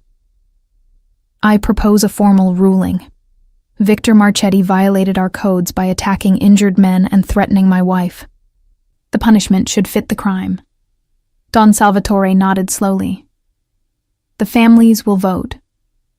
All in favor of censuring Victor Marchetti for his actions, raise your hand." One by one, hands went up around the table. Even some of Victor's usual allies sided against him. The violation was too clear, too egregious to overlook. "The motion carries," Don Salvatore declared. "Victor Marchetti, you are hereby censured. You will pay restitution to the injured men and their families. You will cease all hostile actions against Sebastian Russo and his interests, and you will publicly apologize for disrespecting Mrs. Russo. Failure to comply will result in your being declared an outlaw, outside our protection and fair game for anyone who wishes to move against you. Victor's face had gone white with rage, but he was cornered and he knew it. Fine, he bit out. I apologize for my comments about Mrs. Russo. Not to me, Sebastian said coldly. To her, directly. Every eye in the room turned to me. Victor's gaze met mine, and I saw hatred there, pure and undiluted. But I also saw defeat. Mrs. Russo, he said, the words clearly paining him. I apologize for my disrespectful comments. It won't happen again. I could have been gracious, could have accepted with a simple nod and let it end there. But I remembered the fear I'd felt, the way Sebastian had looked when he'd received news of the attack, the young man lying in a hospital bed because of this petty war. See that it doesn't, I said, my voice carrying clearly, because next time, my husband might not be so restrained. The corner of Sebastian's mouth lifted in approval. Around the table, I saw respect dawn in several faces. The meeting concluded shortly after. Sebastian and I left with his hand possessively at my back, his men falling into formation around us as we exited. That was brave, he said once we were in the car. Possibly foolish, but definitely brave. Was it the wrong thing to say? No. He pulled me close, kissing my temple. It was perfect. You showed strength, showed you're not someone to be dismissed or intimidated. The families will remember that. Good. I leaned into him, suddenly exhausted. Because I meant it. I won't let people disrespect you or your family. Our family. His arms tightened around me. Our family, he repeated, and I heard something wondering in his voice, as though the concept was still new to him. When we arrived home, I expected him to want to discuss the meeting, to debrief on what had happened. Instead, he led me straight to our bedroom and made love to me with an urgency that spoke of fear finally released, of tension finding outlet. Afterwards, as we lay tangled together, he pressed a hand to my stomach, his eyes distant. Someday, he said quietly, this will be more than just us. Someday, there'll be children. A real family, not just a marriage of convenience. My breath caught. I'd been trying not to think about that possibility, about the fact that we'd been intimate without precautions, that every time we came together, we were risking creating a life. Would you want that? I asked carefully. Children? With you? His eyes met mine, vulnerable and honest. Yes, I'd want that very much. I smiled, relief flooding through me. Good, because there's something I need to tell you. His expression shifted to concern. What? I've been feeling strange the past few days. Nauseous in the mornings, tired even though I'm sleeping well. And I'm late, several days late. Understanding dawned in his eyes, followed by something that looked like wonder. You think you're pregnant? I don't know. Maybe. I was going to take a test, but then everything happened with Victor. I trailed off, watching his face for his reaction. For a long moment, he was utterly still. Then his hand spread possessively over my stomach, and his smile was brilliant and beautiful, and completely genuine. If you are, he said, his voice rough with emotion. If we've created a life together already. Sienna, you've just made me the happiest man alive. I kissed him, pouring all my feelings into it. Love and hope and terrified excitement. We should find out for sure, I murmured against his lips. Tomorrow, he promised. Tonight, I just want to hold you and imagine our future. As I fell asleep in his arms, I thought about how much had changed in just 6 weeks. I'd gone from being nothing to being everything, from a purchased bride to a cherished wife, from invisible to invaluable, and now possibly from wife to mother. Whatever came next, whatever threats still lurked in the shadows, we'd face them together. The pregnancy test sat on the bathroom counter, 3 pink lines screaming the truth I'd already suspected. Pregnant. 6 weeks into a real marriage, and I was carrying Sebastian Russo's child. My hand trembled as I picked up the test, staring at it like it might change if I looked long enough. Behind me, the bathroom door opened and Sebastian entered, his hair still wet from the shower, wearing only low-slung pajama pants. "Well?" His voice was carefully controlled, but I could hear the hope beneath it. I turned to face him, holding up the test. "We're having a baby." For a heartbeat, he was completely still. Then he crossed the space between us in 2 strides, sweeping me into his arms and spinning me around, his laugh pure and joyful in a way I'd never heard from him.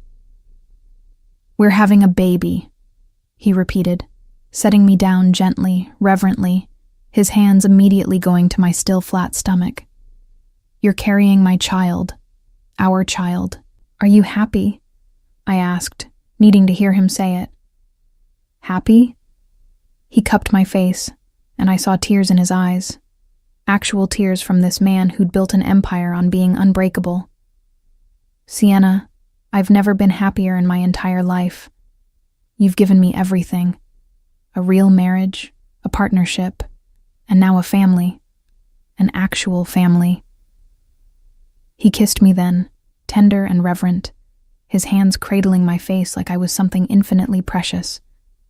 When he pulled back, his expression was fierce with determination.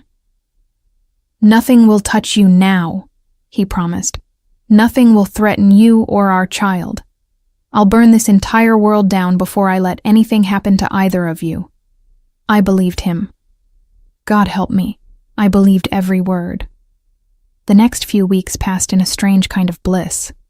Sebastian was impossibly protective, hovering over me constantly, adjusting my schedule to reduce stress, hiring the best obstetrician in the city for regular checkups.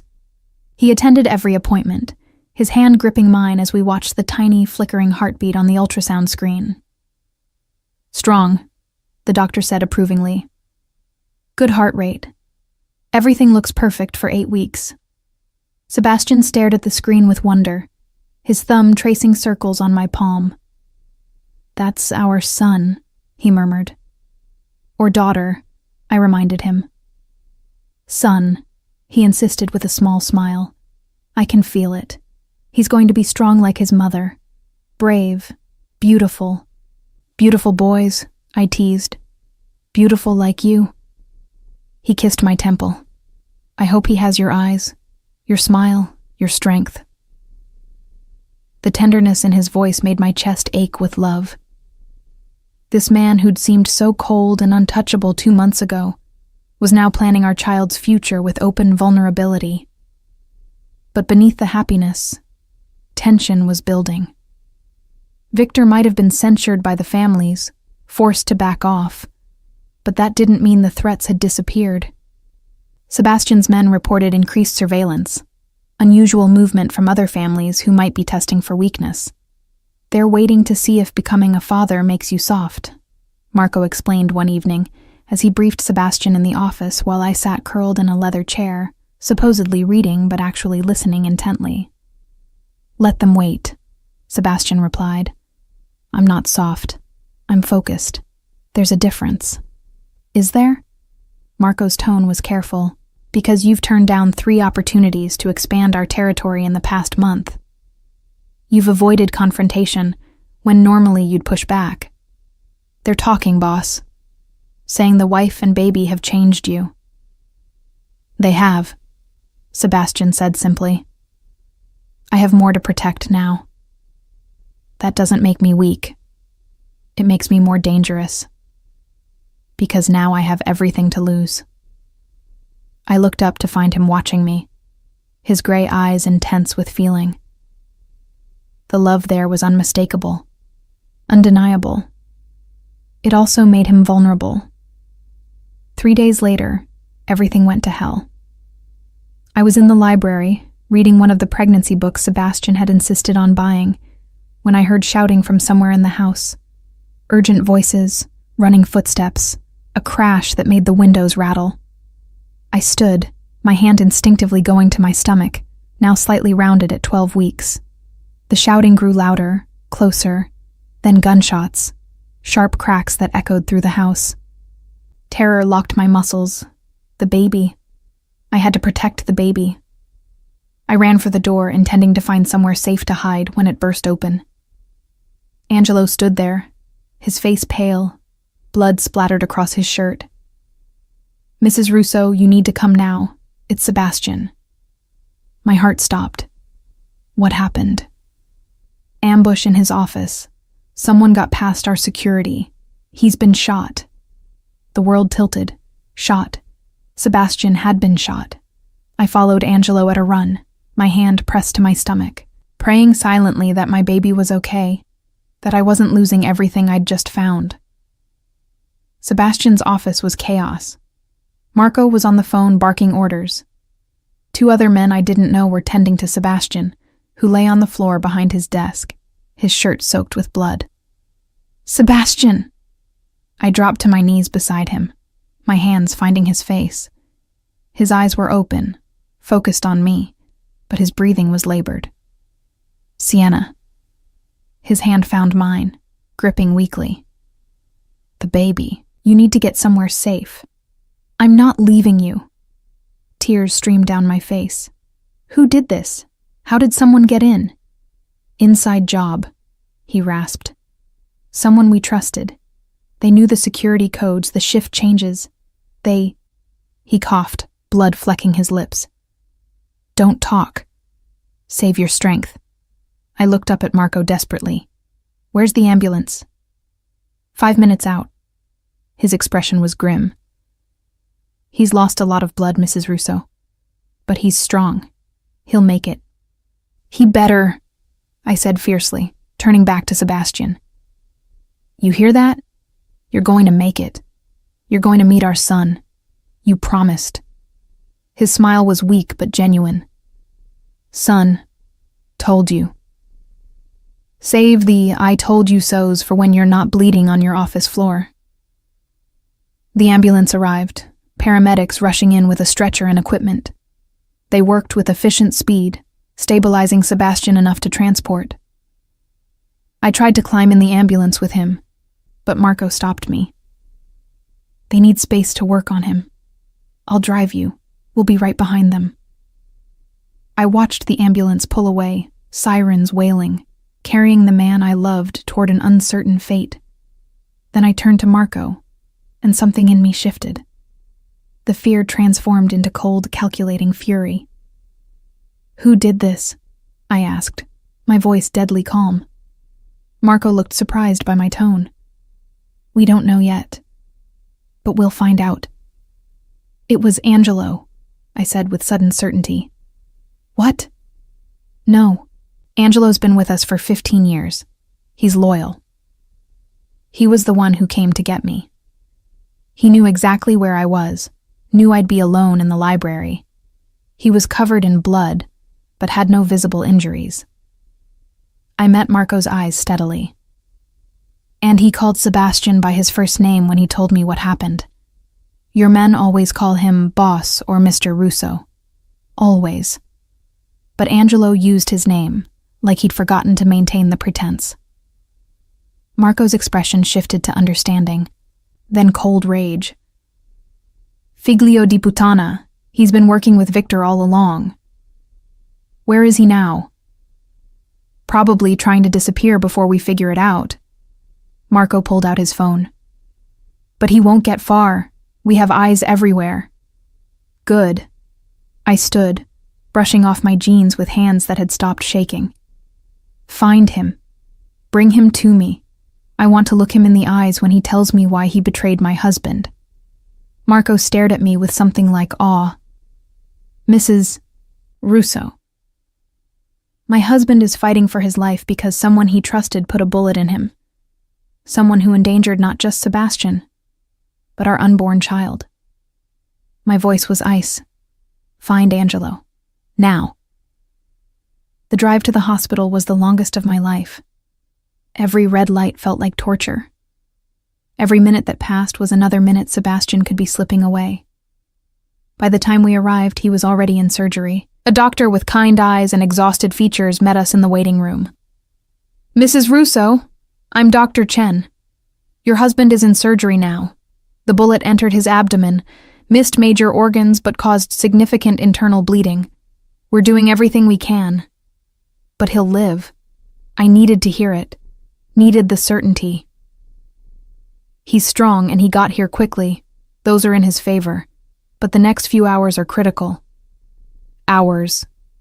I would have to wait hours not knowing if Sebastian would survive. If our child would grow up without a father. If I'd lose everything just when I'd learned how much it all meant to me. I sank into a plastic waiting room chair, my hand on my stomach, and prayed to a God I'd stopped believing in years ago. Marco sat beside me, his phone constantly buzzing with updates. We found Angelo trying to board a flight to Mexico. He's being brought to the safe house now. I want to talk to him. Mrs. Russo, you should stay here. Sebastian is in surgery. There's nothing I can do here except wait. I stood, my jaw set with determination. But I can do something about the man who put him there. I can make sure he pays. Marco studied me for a long moment. Then he nodded slowly. The boss would be proud of you right now. You're thinking like a Russo. I am a Russo, I said simply. And nobody hurts my family. The safe house was exactly what it sounded like. A nondescript building in an industrial area where Sebastian's men conducted business they didn't want public. Angelo was in the basement, tied to a chair, his face already bruised from resisting capture. He looked up when I entered, and I saw fear flash in his eyes. Good. He should be afraid. Mrs. Russo, I can explain. Shut up. I circled him slowly, my hands clasped behind my back. Marco and 2 other men stood by the door, watching. You've been with Sebastian for 15 years. He trusted you, valued you, and you betrayed him for what? Money from Victor Marchetti? A promise of power? You don't understand. Sebastian's gone soft. A wife, a baby. It's made him weak. He's not the leader we need anymore. I moved faster than I knew I could, my hand cracking across his face with enough force to snap his head to the side. My husband took a bullet today because of you. He's in surgery right now, fighting for his life. And you dare to call him weak? Angelo spit blood. He is weak. The old Sebastian would have eliminated Victor months ago, but he held back because of you. Because he was afraid of putting you at risk. That's weakness. No, I said quietly. That's love. That's having something worth protecting. Something worth living for. You wouldn't understand that because you're a coward who sold out the man who gave you everything. I turned to Marco. Does Sebastian have a protocol for traitors? We make an example of them, Marco said coldly. So no one else gets ideas about betrayal. Then make an example of this one. I met Angelo's eyes without flinching. And make sure everyone knows that the Russo family, all of us, protects our own. I left before I could see what Marco would do. Some things I didn't need to witness, even in my current state of cold fury. Back at the hospital, Dr. Chen was waiting with news. Surgery went well. We've repaired the damage, stopped the bleeding. Mr. Russo is stable and being moved to recovery. Relief crashed through me so intensely I nearly collapsed. Marco caught my arm, steadying me. Can I see him? He's still unconscious from the anesthesia, but yes, follow me. Sebastian looked pale against the white hospital sheets, tubes and monitors attached to him, but his chest rose and fell with steady breaths. I took the chair beside his bed, gathering his hand carefully in both of mine. You scared me, I whispered. I know you can't hear me, but you scared me so badly. I thought I was going to lose you, just when I'd figured out how much I love you. His fingers twitched in mine, and his eyes fluttered open. Sienna? I'm here. I leaned closer, tears streaming down my face. I'm here, and you're going to be okay, and our baby is fine. Angelo? His voice was rough. Handled. Marco's taking care of it. He won't hurt anyone ever again. Something that might have been satisfaction crossed his face. You did that? I'm a Russo, I said, echoing my words from earlier. I protect my family. His smile was weak but genuine. I love you, Sienna. Should have told you every day. Love you so much. I love you too. I kissed his forehead gently. Now rest. Heal. We have a baby to meet in 6 months. Sebastian's recovery was slow but steady. 2 days in the hospital, then 2 weeks of restricted activity at home. I barely left his side, monitoring his pain levels, making sure he followed doctor's orders, running interference when his men tried to involve him in business too early. You're worse than my actual doctor, he complained one afternoon as I physically removed his laptop from his reach. Your actual doctor didn't threaten to lock you in the bedroom if you don't rest. I kissed him to take the sting from my words. You were shot. Sebastian, you need time to heal. I'm healed enough. He pulled me carefully onto his lap, mindful of his still tender abdomen. And I've been thinking. About what happened with Angelo. How he said I'd gone soft. His hand found my growing belly, now obvious at 16 weeks. He was right in a way. I have changed. Having you, knowing about the baby, it's changed my priorities. Is that bad? No. It's the best thing that's ever happened to me.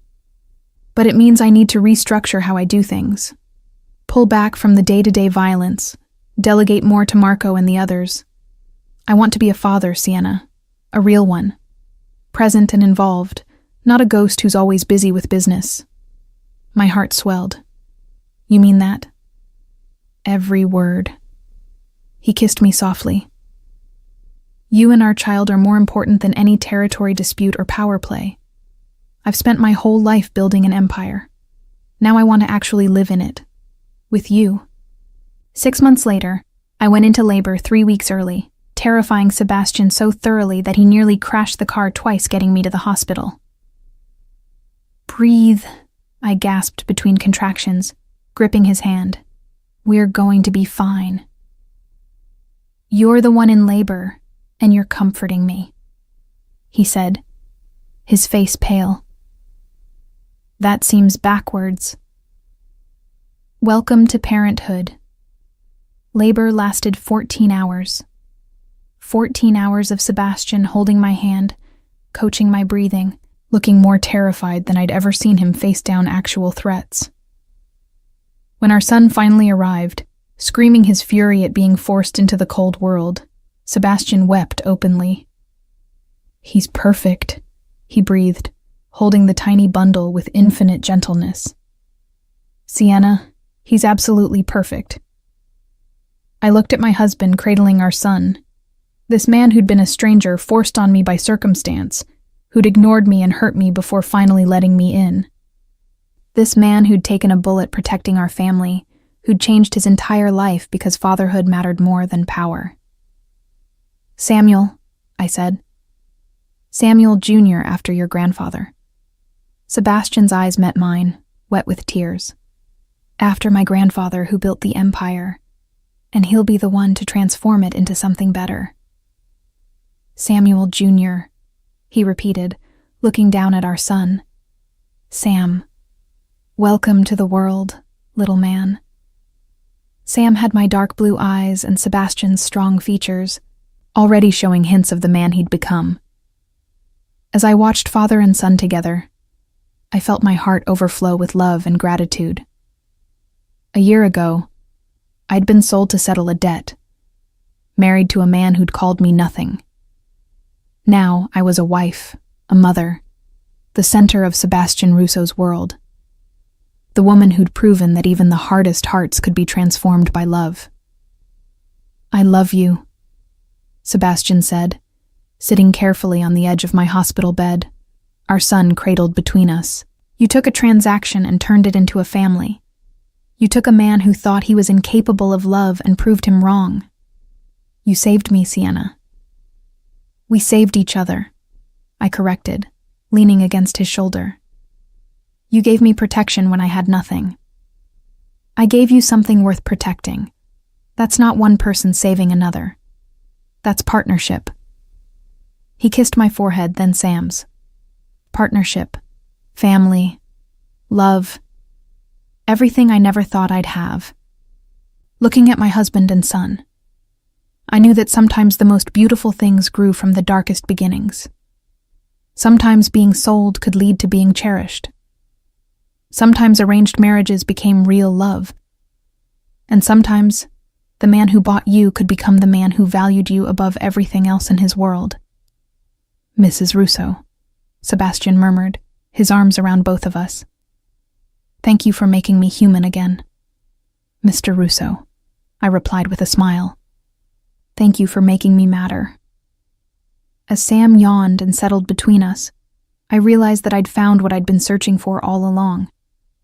Not freedom from Sebastian Russo's world, but belonging within it. Not escape from my husband, but partnership with him. I'd been nothing, a debt paid, a transaction completed. Now I was everything. A wife, a mother, the woman who'd transformed a monster into a man, and a cold business arrangement into the deepest love either of us had ever known. And that, I thought as sleep finally claimed me, was worth every terrifying, beautiful moment of the journey that had brought us here.